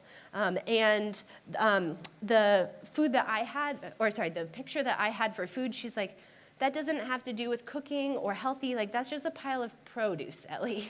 Like if you're talking about cooking, have a picture of cooking. Oh, okay. And the community one, the pictures that I had here, the money and the bus could go together, and I'm talking about being in the community. So I should have a picture about being in the community. And so on the next slide there is the edits that I made for that. So we had actual cooking rather than a pile of produce. And I did include a bus, but then I also included a restaurant scene. And again, this was a tool that I used in my research, and having an autistic collaborator helped make that more accessible for the autistic people who are going to be participants. The next lived example is from, the next slides are talking about benefits to autistic people, right? Why should, if you're autistic or if you're a part of the autism community, why should you want to help me out with my research, right?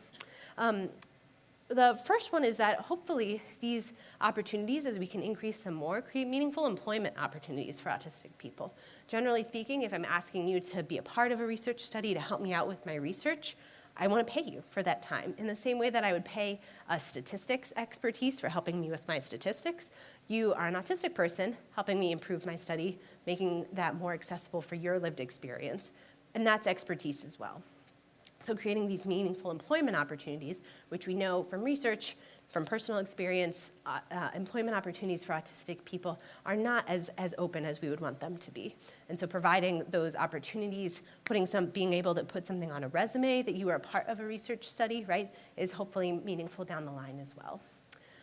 Again, also closer alignment between the autism research and autistic communities benefits autistic people and people who love autistic people. And the hope is that asking these more impactful questions can also influence research that informs policy. Some of the conversations that I had in my breakout group about justice and injustice, we talked about these systems, right, that we come up against, whether it's a school system or an insurance system. And all of these things are related to policies, and policies can often be swayed one way or another by research, right? I need to make an argument in terms of dollars for why this intervention is effective at decreasing costs from a public health perspective. And so if I'm able to do more meaningful research, I can help make better arguments for influencing policies. And again, hopefully decreasing stigma related to autism research. And so this next slide in terms of benefits to autistic people is from one of my autistic collaborators, so I didn't make this slide, this is coming from her, is that academia can be inaccessible through traditional methods, something that Melita had talked about earlier, right, of like being able to access post-secondary education, really any type of education can be inaccessible. And so getting involved in research is a way that makes academia a little bit more accessible, and the hope is that this type of experience opens up doors to other opportunities. It also helps you stay up to date with current and ongoing research. I do have autistic colleagues who say, hey, Ellie, can you please send me this paper? Like they send me the link. So they get the paywall. Because I'm a part of academia, I can get beyond the paywall because my institution pays for that. And so hopefully can stay up to date with research in that way. All right, then finally the last part that I have for you all, and then I leave enough time for questions after this, is ways for researchers and autism advocates to partner in research. And this next slide is highlighting that what this engagement, what this partnership looks like can occur really throughout the research process. There's no bad place to start this engagement. When I am talking about the research process, there's a few different kind of discrete steps that I think about. One is identifying an area of need. What am I going to be talking about? What am I going to study, generally speaking? And then from that broad topic, research needs to develop a really specific research question, right? In my introduction, I talk about measuring quality of life for autistic people.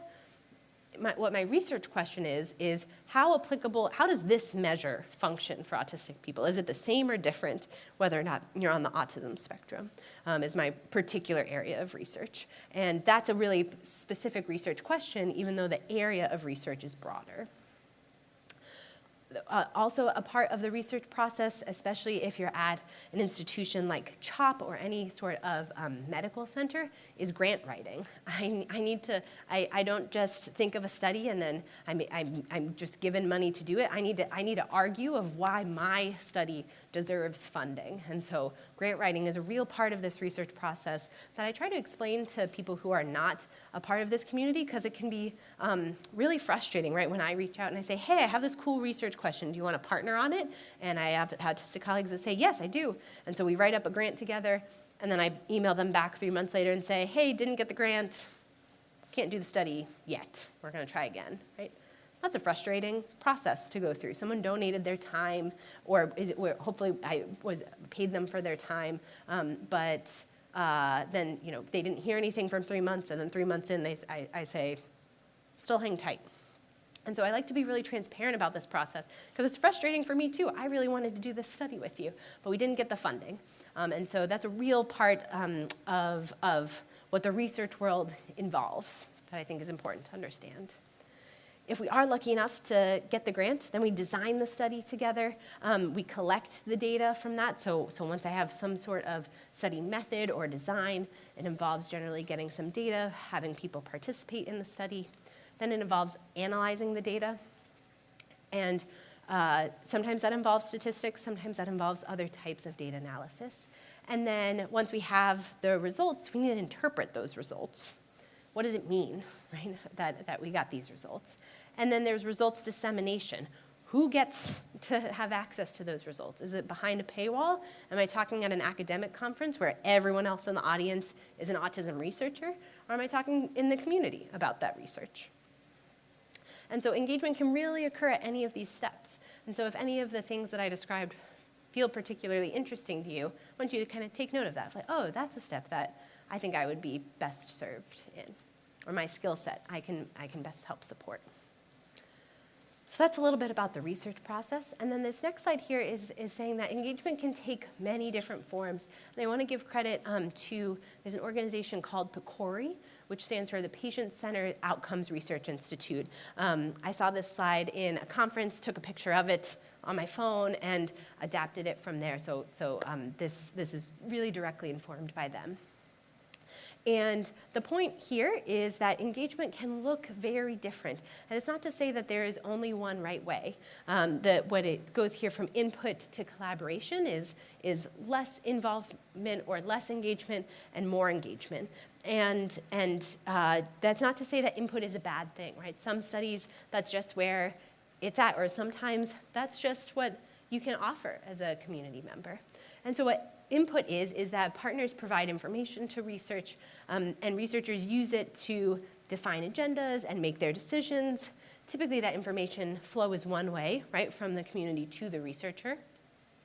And the partners, community members, don't have decision-making authority. They're just providing their input, then it's up to the researcher to do what they choose with that input. Consultation is kind of the next tier up, where partners provide support or advice on a specific study or specific study attributes. And information could flow one way or both ways, right? Of when I am engaging in consultation, generally I try to give information back of, hey, this was the recommendation that you made, here are the changes that I made based on your recommendation, so that information can come back to the community. Decision-making authority generally is limited to activities that are defined by the research team. So I'm asking you for input on this measure, but not my study design in general. Right? And so that is generally constrained by the researcher. And then the kind of most involved level is collaboration or shared leadership, where partners actively define agendas and make decisions collaboratively together. Information here inherently flows both ways, from researchers to community members and community members to researchers, and decision-making authority is shared. And again, this is not, while I would love to say all of my research is collaboration and shared leadership, it's not. That's really hard for a lot of different reasons, including all of the barriers that I discussed before. But the point is to know what these different levels are, to be involved in different ways that work for the different individual research teams and the individuals who are coming in to say, I want to be a part of this research.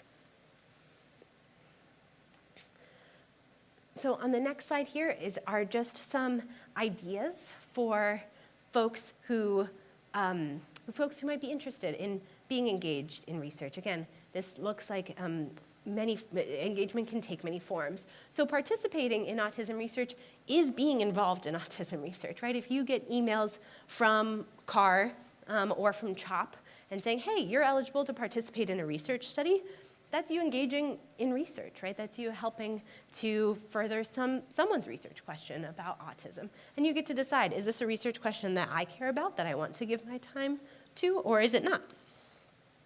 Spreading the word about research studies is another way to get involved in research, right? As I talked about, like recruitment matters, who participates in the research matters, and so helping out with spreading the word about studies. I'm going to give a shout out to Jamil Owens, who is here for the Center for Autism Research. He really helps us spread the word about research studies from CAR, and so that's a big part of participating in autism research. You can participate in focus or planning groups about future research, review research materials for folks, speaking about lived experience at an autism research conference that comes around, or any type of autism conference is very helpful. Raising awareness about what priorities matter to you all as autism community members. Volunteering as a part of a research team. There's lots of different research teams in our area, right? I come from CHOP, obviously very biased towards that, except we also have folks here from Drexel who are doing amazing autism research there. Rutgers is doing amazing autism research. Rowan, even closer, have autism research studies that folks can participate in. And so volunteering as a part of a research team or participating in research, just being aware of opportunities that you might be able to get involved in is a great way. All right, I'm gonna do tips for researchers very quickly because I didn't see any people who identified as researchers at the top. Establish personal relationships first is something that I care a lot about, right? If I'm approaching you and we're establishing a new relationship, I don't want this to be, how can you help me, right? That's not partnering. And so really establishing that personal relationship first is really important. Practicing reflexivity, which is a practice of saying, what biases am I coming in with? What positionality do I have that I should be aware of? And something that I reflect on is this tokenism, right? Am I just saying I have an autistic person on the team so I can kind of check that box and feel good about myself? And that's not a good reason, right? And so we really want to avoid that. Asking for feedback, right? How can I do this better? How can I be a better partner? Is there anything that I said that was offensive? I didn't mean for it to be, but I recognize that just because I didn't intend it to be doesn't mean that that wasn't the impact that it had. So really asking and opening communication ways. Offering different communication options. My communication has changed drastically over the past 5 years when I'm working with autistic colleagues, specifically in how I structure my emails. And being transparent about the research process, right? When I'm asking someone to be a part of a grant, I'm going to be really clear. I don't have funding right now. This is to get funding. This is what I would pay you if we got the funding, but I might not. And I'm going to tell you when I'm going to find out one way or another. And that's not in my hands, but I would still love for you to be a part of this process if you're able to be. Tips for autistic advocates or autism advocates is, and again, this is from my autistic colleague who I partner with in research pretty frequently, is asking for clarification about the role. What exactly does this involve? What's the timeline? Am I being paid? Ask lots of questions about the role. know your worth. You're providing a valuable service and should expect payment or some other form of compensation whenever possible. Make sure you're clear about the payment process, right? Is this going to be a check? Is that going to influence my supplemental security income? Can I get that in a gift card so it doesn't need to go into my bank account? So really asking for all of those questions. Asking to be updated on timelines as regularly as possible. Again, I could do better here. And so continuing to reach out, ask questions. Hey, when are you going to hear back about that? When are you going to need my services again if there's going to be a lull? Yeah, if you're uncertain about things, always ask. Be honest if it's something that you don't have personal experience with or personal interest in. That's okay. You don't need to be a part of every study that someone asks you about. And sometimes this looks fine to me, can be effective feedback. One of my colleagues was like, I feel badly because I'm just kind of sending this back and saying like, good to go. Like I did look at it, but I just didn't have any changes to make. And I'm like, great, thank you. It gets to stay as is. That's easier for me, right? And they were hesitant because they felt like they weren't providing feedback, but saying it's okay is feedback to me. So feeling comfortable saying that. Great. I wanted to thank you all again for your time and attention. We've got, I think, like 10 minutes, if I'm remembering the schedule correctly. Awesome. For questions, if you have them. If not, no worries. But thank you again so much. Yes. Which companies are the most generous in providing grants for research? Oh, great question. So the question is, which companies or foundations are most generous in providing grants for research? My answer is going to be completely biased by who I've gotten funding from. So instead, I'm going to give like different pockets. So the NIH is one big pocket, and when we're thinking of like policies and where money comes from, that's important. And so. This is a soapbox that I sometimes get to. Your vote matters here, right? In terms of people who support policies towards funding for different types of research that you care about. And so that's a type of advocacy as well, is through your vote, because that is a federal organization. So the NIH is a big one that I apply for grants from. The National Science Foundation, NSF, is another organization. And then there's also lots of different foundations that are private foundations who researchers can apply for money for, and community members can apply for money for. So locally, there's the Philly Autism Project, Philly AP. And this is a really awesome organization that I love getting to partner with. They have community grants as well, and so opportunities for community members to propose projects that they then fund. Sometimes they fund small research studies. The Autism Science Foundation, ASF, is another foundation that funds different types of autism research, and the Organization for Autism Research. Again, these are foundations that researchers can apply for smaller pools of money from. The biggest ones tend to be those federal organizations. Other questions? Yeah, in the back. How are you accessing or finding individuals, autistic individuals to participate? Great question. So the question was, how am I finding autistic individuals to participate? I come to events like these where I can meet people and really try to get out of the kind of ivory tower of academia. I try my best to network in autistic spaces. I have strong relationships with my friends who also are my autistic colleagues, and I let them know of like, hey, do you have anyone else who I should be getting involved with, or who might want to be involved, bringing people in, expanding the tent. This is not exclusive in any way. People reach out to me, and additionally, doing talks like this kind of perpetuates, we call it snowball recruitment, right? If you all know this and talk about it to someone else and say, hey, I saw a CHOP researcher, and someone's like, oh, I would like to get involved in research. That's a way to continue to spread the word. Yeah. So is it just an email to you? Like, what's the channel? Like, you say, oh yeah, I know somebody. Like, Yeah, lots of different channels. You can email me if you Google the Center for Autism Research. Like I said, I do a very particular type of research, and you might not be interested in what I'm doing. Totally cool. I have lots of colleagues who do other very awesome research, and so reaching out and just kind of Googling lots of different labs, organizations, like I said, Rowan. Rutgers, thank you.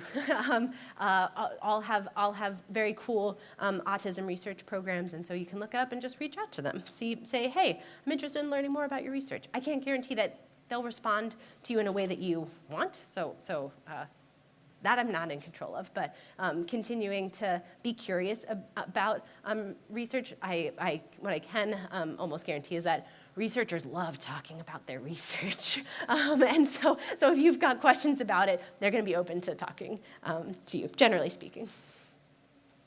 Yes? I have a tangential question in that both my wife and my son are autistic, and they try to participate in as many research studies as possible. But a lot of things, if they're not autistic defined, the autism, the neurodiverse diagnosis becomes a disqualifier. And I'm just curious, I understand we're still evolving and learning about this, but from your perspective, where do you see that going? There's certain studies that, I'm looking at my arm. Why am I worrying about neurology? Mm-hmm. So just talk a little bit about that and maybe where we're going. Yeah, absolutely. I'm going to paraphrase to make sure that I'm picking up what you're putting down here.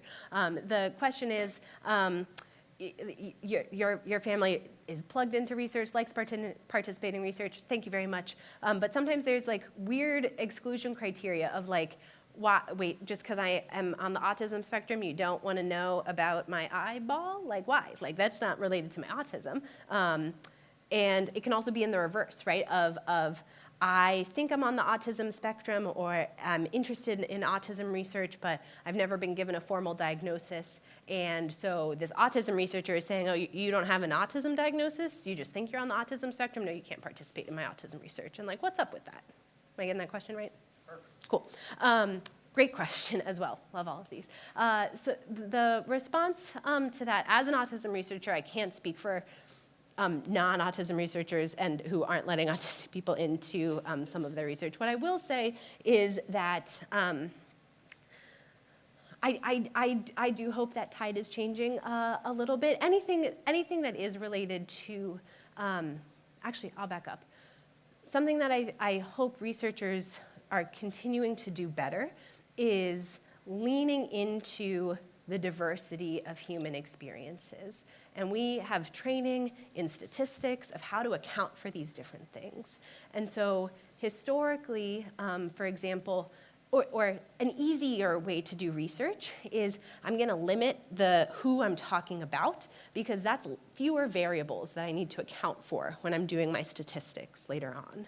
So if I'm only if I don't do mouse research, but if I'm a mouse researcher and I'm studying mice in some way, and I'm only using mice who have XY chromosomes, male mice, I don't need to account for sex differences. I don't need to account for the hormonal changes of XX mice, right? And so that's going to be a lot easier for me to do in my research. But then if how I interpret my results is for mice in general, that's a problem.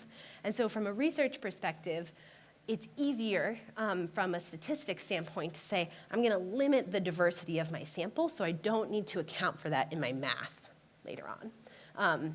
And my hope for research is that we're moving away from that. We're leaning into the fact that actually XX versus XY chromosomes matter, or XXY, right? Like there's lots of this. Anyways, but leaning into that diversity and using that as, yeah, this might be meaningful, and so I'm not going to restrict it. I'm going to lean into that and try and see if that has any explanatory power.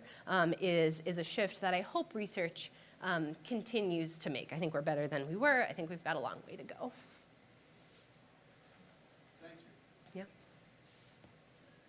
Yes. How did you personally get drawn into autism research? the question was, how did I personally get drawn into autism research? Autism has always been my North Star. I had an experience early on in high school where I was an aide for a young boy on the autism spectrum in a religious school setting. And he saw the world so differently than I did. And I wanted to know what that was like and how he saw the world differently. And I many years later, I'm still asking those questions. So one person, Yeah. Yeah. We're still in touch. He's great. He's doing well.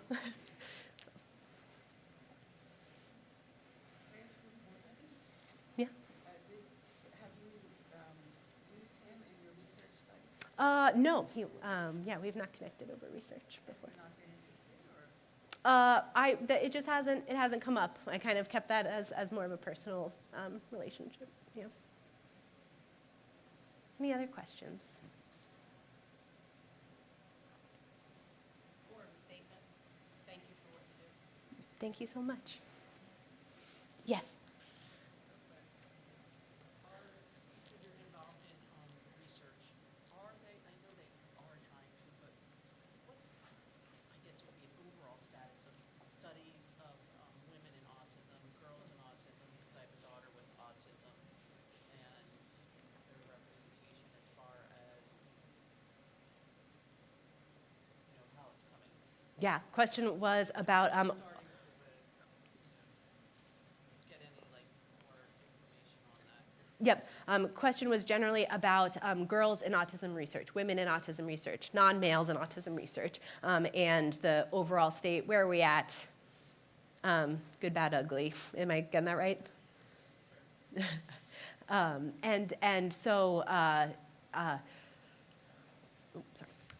What I'll back up and say, there's several reasons why women have been underrepresented in autism research. Going all the way back to how we defined autism early on, right? The definition of how we diagnose autism is based on white boys, in particular, and so autism can be underdiagnosed in women because if you're given a screener at the doctor's office, at your pediatrician's office, and the examples are about toy cars or interest in trains and all of these things that can be stereotypically male boy interests, you might say, oh, like my daughter's not interested in trains, like she's obsessed with My Little Pony, but trains, no. And so I say, no, she doesn't have any strong interest in trains, stop signs, cars, the like. And so then that girl gets missed. In the screener, pediatrician doesn't ask any follow-up questions. We also know that girls mask more than boys do, so mask their autistic traits. And so again, I'm speaking in a binary here in terms of boys and girls, recognize that things are actually more complex than that. But in terms of research that has looked at things in a binary, is that girls in general tend to do more social things if you're checking boxes than boys do. And that's true regardless of whether or not you're on the autism spectrum. And so because autistic girls will also do more social things, they can get missed. And that's related, again, to socialization. That's these are some of the reasons of why there's an underrepresentation of girls. What I will say from a research perspective is that we're doing better. There are more studies specifically about autistic women and also generally about autistic people who are not cis men, to understand their experiences, to be able to better diagnose, and to understand what's different here, because we don't know a lot. And I will say that as word continues to get out and there's more awareness and acceptance, we've got a long way to go, but we're better than we were 10 years ago. Yeah. Great. Last question. Okay. Last question. Yeah. Do you have any recommendations for the best place for parents to go for sort of the lay version of research? Like, is there anywhere you recommend so that we just want to stay up on it, but we don't go to Google Scholar and get stuck in the paywall? Or do you wish there was? I wish there was. I don't know is my answer to that question. I'm going to think about that and email some of the organizers and see if I can get back to you. I'm sure that there are places, but I just don't know of any off the top of my head. Oh, I'm sorry. The question was any resources for community members who are interested in staying up to date in research, where there is accessible research, right? So you don't need to read my statistics sections, but want to understand what the results are, how they apply to you, how do they apply to your loved one. And I was saying, I don't know if there's like a website where someone who has access to all of these articles does that type of translation. But that'd be very cool if it existed. I'm gonna go look it up. I forgot to unmute it, so I'm just gonna project. Hi. So there are people in science communication, who they're not necessarily websites, but several social media accounts that this is what they do. Basic translation, here's the stats and the graphs. Here's what it actually means. So we can also, in addition to the resources that you send some of these social media accounts that do an excellent job with that. And also, if you want to access some of the science, your local library system. This is my plug for the local library system. Love it. So I'm in Haddon Heights. I have a Camden County card, so I've been to a number of the Camden County libraries. And you can actually access a fair amount of the research for free through your local library system. So there's my plug. Let's keep funding local library systems. Awesome. Thank you all so much.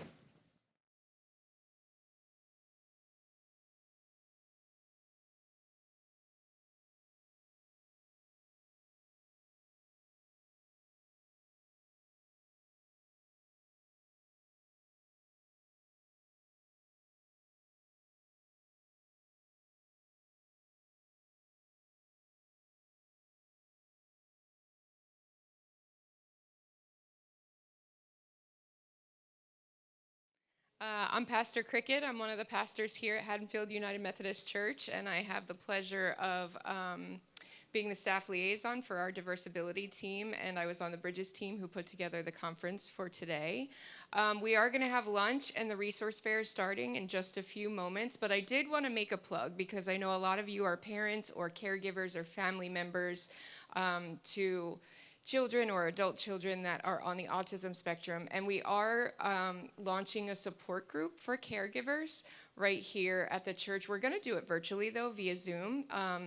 Dr. Phil Fizzer back there and I are the ones that lead that. And so if you're looking to kind of keep this going, keep up the support from the relationships that you built today, please consider joining us on Zoom. It's going to be on the third Tuesday of every month from 6 to 7 p.m.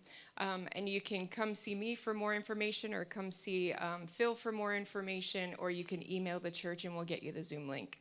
So now I'd like to introduce our final presenter for today, Dr. Lady Rios-Vega. Dr. Rios-Vega is a research associate at Jefferson Autism Center of Excellence, also known as Jeff ACE. And she's also an adjunct faculty member in the Department of Occupational Therapy. She works closely with Dr. Roseanne Schaff, I hope I'm pronouncing that correctly, and their colleague at Jeff ACE, and focus their clinical and research work on occupational therapy and research in autism and sensory integration. One primary area of focus is increasing access and utilization of therapy services for autistic, minoritized communities and culturally adapting the Jeff ACE evidence-based Ayers sensory integration intervention.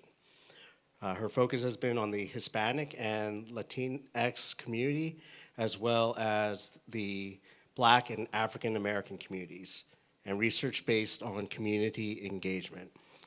So without further ado, I'd like to introduce Dr. Lady Rios-Vega. Thank you. I first want to say really good afternoon, everyone. I'm truly grateful to be part of this space, and I want to thank you, Dr. Fizzer, for inviting me today. And also, I want to say my apologies for not being able to attend in person. However, this space is very meaningful to me, and I'm still very excited to share about my work and our work at the Jefferson Autism Center of Excellence. And I hope that I can, also engage you in short discussions. So thank you for that great introduction. Again, my name is Dr. Lady Rios-Vega. I'm an occupational therapist, a researcher at the Jefferson Autism Center of Excellence, as well as a faculty member in the Department of Occupational Therapy at Jefferson University. And really, as it was briefly mentioned, my research focuses on autism interventions, culturally sensitive practices, sensory adaptive environments, or also called multi-sensory environments, and community engagement.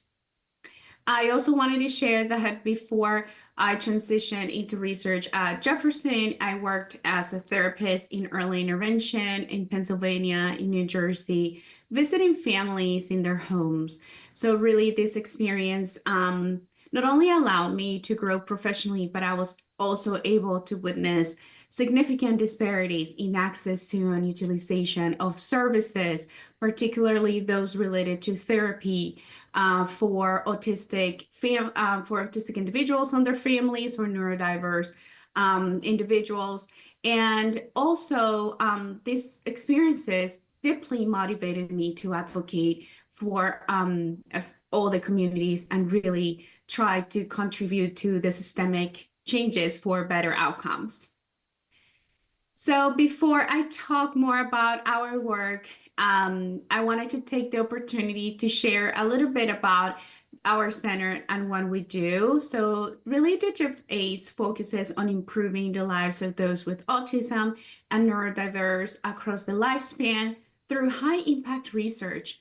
We're really focused on advancing understanding, improving interventions, and make them culturally relevant, and also promoting inclusion of autistic individuals, neurodiverse individuals, and we want to transform practices through evidence-based findings and reduce disparities in diagnosis, treatment, and access to resources. Really innovative community outreach. We work on engaging and empowering autistic individuals and their families by raising awareness and promoting, engagement in projects or research studies to really help bridge that gap between, the research community and the real world needs, and ensuring that those projects are inclusive and also culturally sensitive and relevant for the communities they serve. Also, we focus on interprofessional collaboration. We don't work alone. We do our best to create really diverse professional teams. We have psychologists collaborating with us, medical doctors, teachers, social workers. So this is a great opportunity to collaborate with those teams. And really, we work together to promote, shared expertise, holistic care, and ensuring that the project findings are applied and disseminated, and we create real change.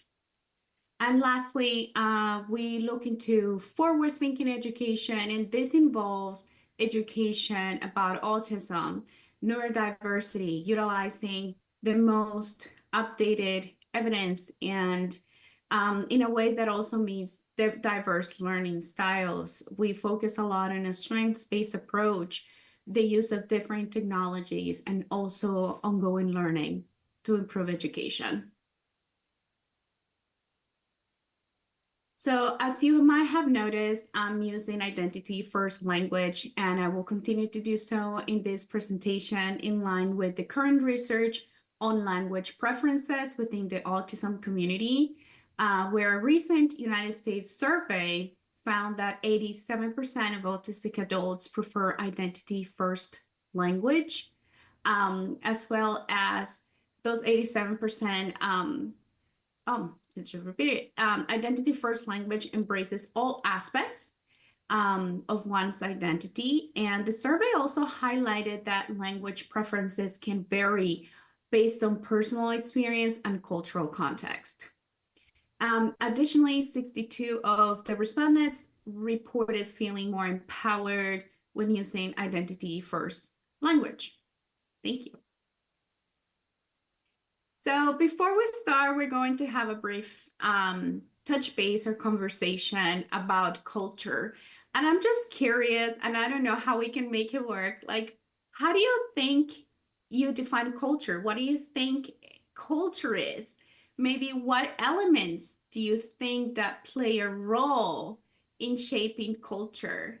And, there's no right or wrong answer to this question.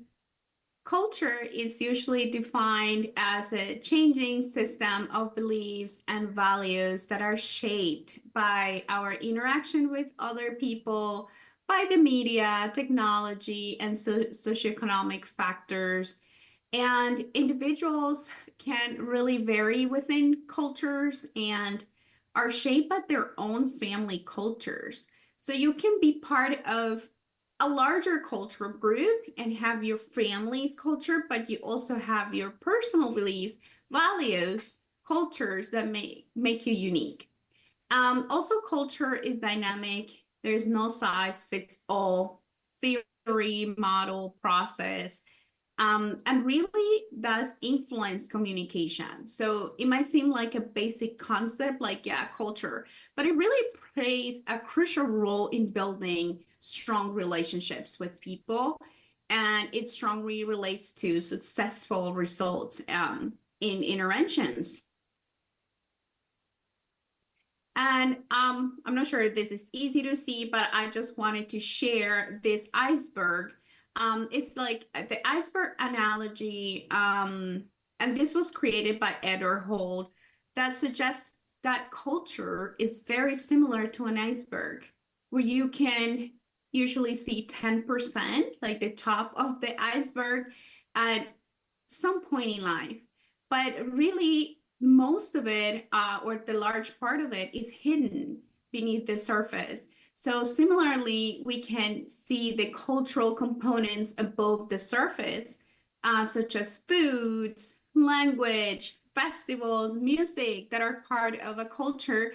But the majority of those cultural characteristics or components really are underneath the surface. So then you can find communication styles and rules, family roles, beliefs and attitudes towards some areas of life, different approaches to decision making, different approaches to raising children, which is important to consider for all populations, especially our neurodiverse and autistic population. So really, why is it important to know about culture, and how does it relate to autism and neurodiversity?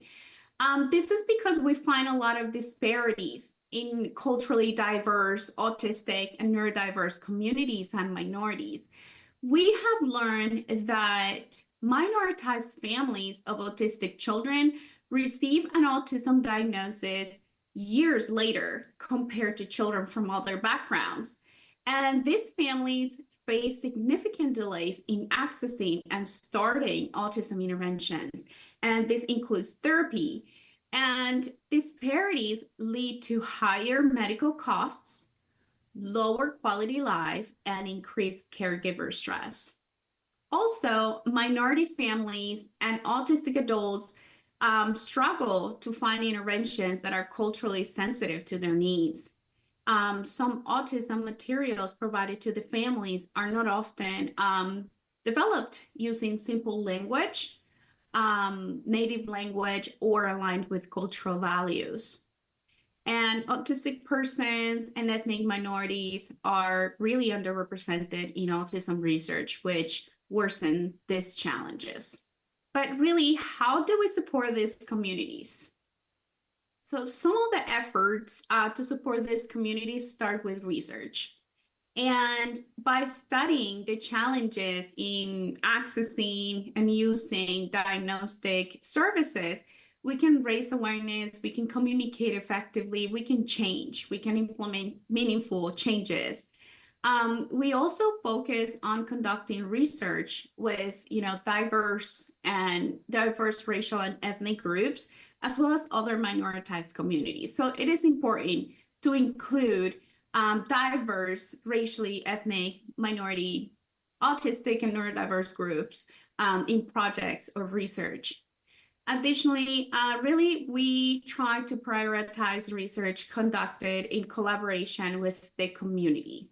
this approach is very important as it allows us to work together to really identify not just the problems, but the solutions, because sometimes it's easy to spot the problems, but really what we want to do and that we should think about is like, how are we going to solve that problem? How can we make this better, right? And of course, how are we going to make not just positive, but meaningful and long-lasting change? So something I wanted to highlight as well is that research can take many forms. So it can be seen sometimes as something that is being done only by experts, or is sometimes associated with a lab, with scientific research that takes animals or things like that. But really, there are other types of research, such as community-based research, where the populations are the experts. And when done together or collaboratively, it really can bridge that gap between science and community and bring the two worlds together to find solutions and make changes, long-lasting changes. So I just wanted to share that. And I just wanted to also kind of provide an example of a previous research project that we had that we completed at the center to culturally adapt an occupational therapy intervention that is called air sensory integration. And air sensory integration is an intervention that addresses the sensory symptoms or sensory features that neurodiverse and autistic individuals experience. So what we did is we adapted this intervention for Black and African American communities.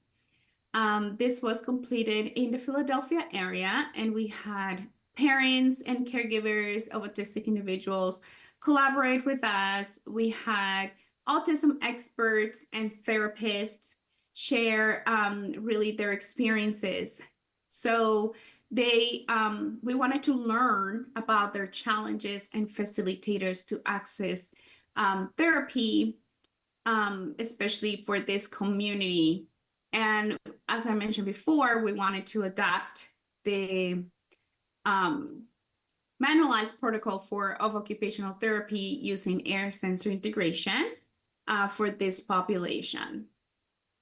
So based on the results of that project, which included barriers related to the systems, long wait lists, provider bias, lack of cultural humility, lack of training, we really modified our intervention and added some considerations to keep in mind when providing services. And I wanted to share with you just a few examples of what we did, especially for the providers. So this is for them to keep in mind when working with families, and include cultural humility. And we'll be talking a little bit more about cultural humility in a moment. So really providing information to providers and families about this, the importance of cultural values, traditions, and beliefs during the intervention, and also making sure that they knew how to get training about cultural humility, because as providers, we don't always are exposed to these terms or these areas. And it's something that you don't want to be exposed one time. You want to continue working on this to continue increasing your cultural humility skills. Also cultural considerations such as the level of health literacy, which really means how much someone, who is not in the healthcare field can understand, like for medical information. Sometimes that medical information uses terms that we have no idea what that means, but providers are used to hearing those terms. So there is a gap there. So really it is important to provide materials, information that, is in simple language that other people can understand. Also the importance of communication.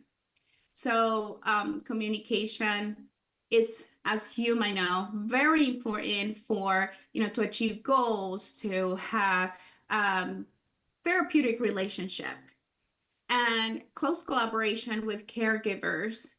This is also very important. We want to build that trust and consideration of biases. So bias means having an opinion or reaction that can be conscious or unconscious, which means we can be aware of it or not.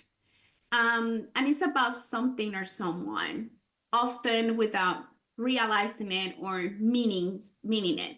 So, but it can cause you to treat people differently, or to make decisions that are not necessarily always the best decisions based on unbalanced information.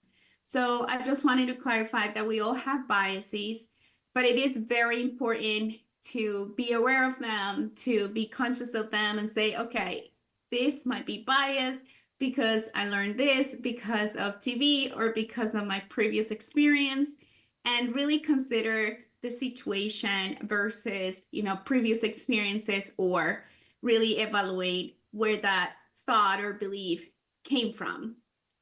And this is important for providers, but also for families. Like, we want to build that relationship, but also sometimes families might come with their own bias. Like I mentioned before, we all have them. So really it is important for families, autistic individuals to think about that in order to really create that connection with your provider and really succeed in your goals. Lastly, we have family considerations, such as understanding family structures. As I mentioned, every family is different. Every person has a different structure, a different schedule, a variety of routines, preferences. So these are important to know, to keep in mind, and also to communicate. So for this part to be effective, it must be a collaboration process or a collaborative process with the family. While providers might be willing to learn more about cultural humility and considerations, families, as I mentioned before, sometimes can be hesitant to share personal information. So really, I also invite you to consider all of this and the importance to work together with your provider and have like an open and respectful conversation or exchange from both sides. So as I mentioned before, we're going to talk a little bit about cultural humility and what it is and why it is important.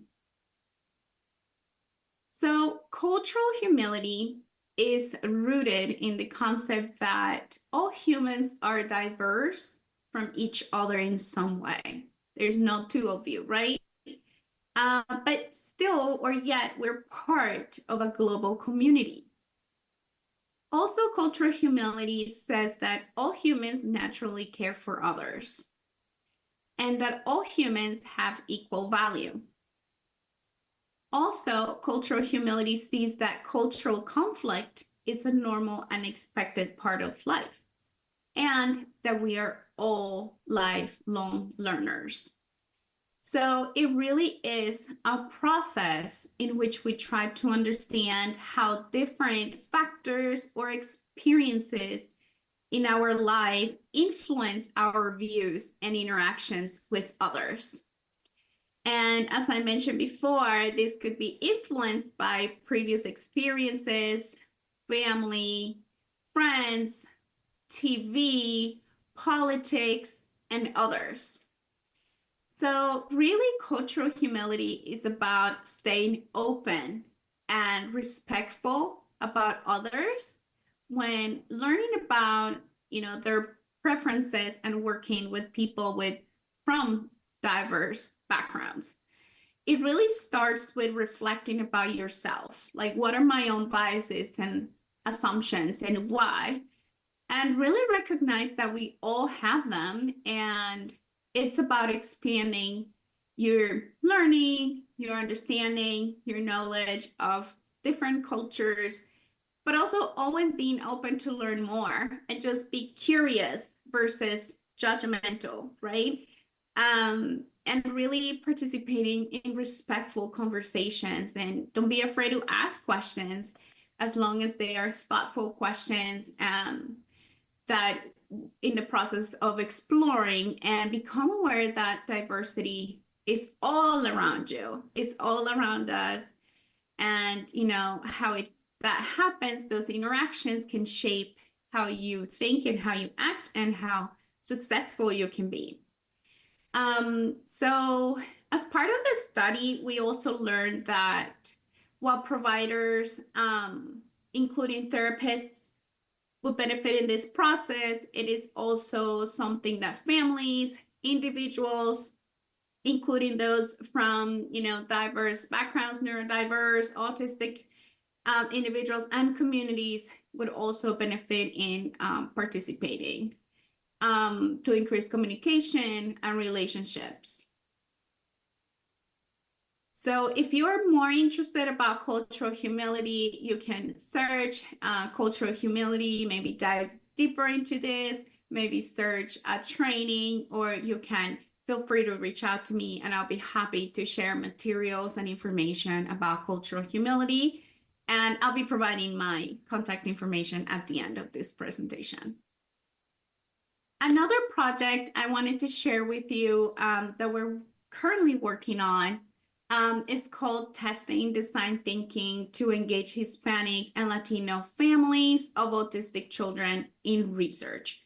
So this is a big project where we are learning about the challenges and facilitators of therapy access that this community, Hispanic and Latino parent caregivers and autistic individuals experience. We're also comparing two ways in which participants can participate in research. Design thinking, which comes from the world of design and has been recently used in healthcare. And this approach really looks at the problem, but it also looks at for solutions. And focus group, which is a method that is more commonly used, which is a group of people who meet certain characteristics and they answer questions, and usually the information is collected and changes happen based on that information. So the main difference is that in design thinking, you're working more together for solutions to craft solutions, and focus group is more of a discussion. So we want to learn which one is more effective. And also we want to culturally adapt the occupational therapy intervention. I mentioned before, air sensory integration that targets sensory features that might be impacting the ability for neurodiverse and autistic individuals to engage in daily routines, such as showering, bathing, dressing, attending school, going to work. So that's what that intervention really targets. So in this project, this is the exciting part about this project. We have two types of participants. We have advisory boards. They are three diverse groups of autistic individuals, parents, teachers, therapists, and autism experts, and they support us, the research team, and support the project from start to finish. So they kind of guide it to its success. They have different roles. They are really becoming researchers, right, without a research background. So this is where I was saying you can be part of research, you can be part of projects, and that would really, you know, be a meaningful way for change. They do not participate in the group sessions that I mentioned before, focus group or design thinking, but instead they help to design them and they problem solve any challenges that we might encounter. And then we have the study participants, and what they do is they're part of those focus groups or design thinking sessions. And what they do is just share about their experiences and how we can improve therapy services, but we usually start with what are those challenges, like not just with therapy, and then narrow it down to therapy. And we have autistic individuals, parents and caregivers, teachers and therapists participating in each group. And these are bilingual groups, so they run in English and Spanish. We have interpreters and we have bilingual stuff. These are pictures of our advisory boards. These are our great collaborators, and they gave me permission to share these pictures. And this is how we work together, really, for the project and to ensure that we are successful and we eventually can create change. So what can you do? All right. Advocacy. Consider advocating for your own needs or your family members' needs. Providers, therapists, or other interventionists should also consider your personal and cultural values. They are important.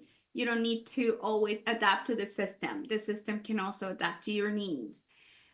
Be open to collaborating with your service provider to ensure that interventions are respectful of your cultural background and preferences. If there is something that just doesn't resonate with you, that it doesn't make sense to your daily routine, then tell your provider, like, this is not meaningful, it's not gonna work, it's not gonna make me achieve my goal, and let them know so that they can modify it and be meaningful to you. Also request information that you can understand. If it's not in your native language or if it has a lot of complex terms, don't be afraid to say, I'm sorry, I don't understand this. Can you please give me something I understand better? And don't be afraid to ask questions. This is something that needs to be normalized, asking questions and requesting things that you need. And also consider participating in research. We have learned that a lot of people are not sure or hesitant to participate in research. And I understand, because there is a history about like maybe not good treatment in research, but nowadays can be different, especially community-based research. It really cares about you, about populations, and we could really use your help, and this is really gonna be the trigger for change. Also consider being part of support groups. There's a lot of support groups out there or that continue forming. There is great people who want to really support you in any of the processes that you might be going through. And consider also participating in other available programs. There are education programs happening, events. So being part of that community is really going to help you, and help us, and it's really going to get the attention, nationwide for change, for improvement, in many areas for autistic and neurodiverse individuals. So with that being said, I wanted to take the opportunity to talk about our study and say that we are currently really looking for parents and caregivers of autistic in Hispanic and Latino individuals, as well as autistic adults, members of the Hispanic and Latino community. And also we're looking for teachers, and teachers do not have to be Hispanic or Latino, and occupational therapists who want to be part of this great project. This is the QR code if you want to scan it, if you're interested. But as I mentioned before, I'll be sharing my contact information if you are not sure, if you want to learn more, if you have questions. I'm really open to any sharing any information. I also wanted to share that one of our collaborators, Temple University, is working on a project that is really, really cool. It's called Families Reimagining Inclusive Lives. And they are actually developing like training modules for parents and caregivers. And it's really cool to consider. And they just had this week the ones in English, but next week they will have 3 modules in English. I'm sorry, in Spanish. But they're going to have it, I believe, next month as well. So it is definitely worth looking into that program. It's free also. And I just really wanted to encourage you. You have the power to make a difference. You know, advocate for your needs, collaborate with therapists. You can participate in projects. You can engage in the cultural humility process and learn about, you know, cultures and how you could really improve your own experiences. All right, with that being said, do you have any questions about any of the topics that I presented today? You know, of all the resources available, you talked briefly about engaging in the work of strengthening one's cultural humility. Is there one resource in particular you can point to? Either like implicit bias testing or something to overcome implicit bias. Any one resource that you recommend people start with? Yeah, that's a great question. Let me go back to cultural humility. There is a lot of great resources for cultural humility.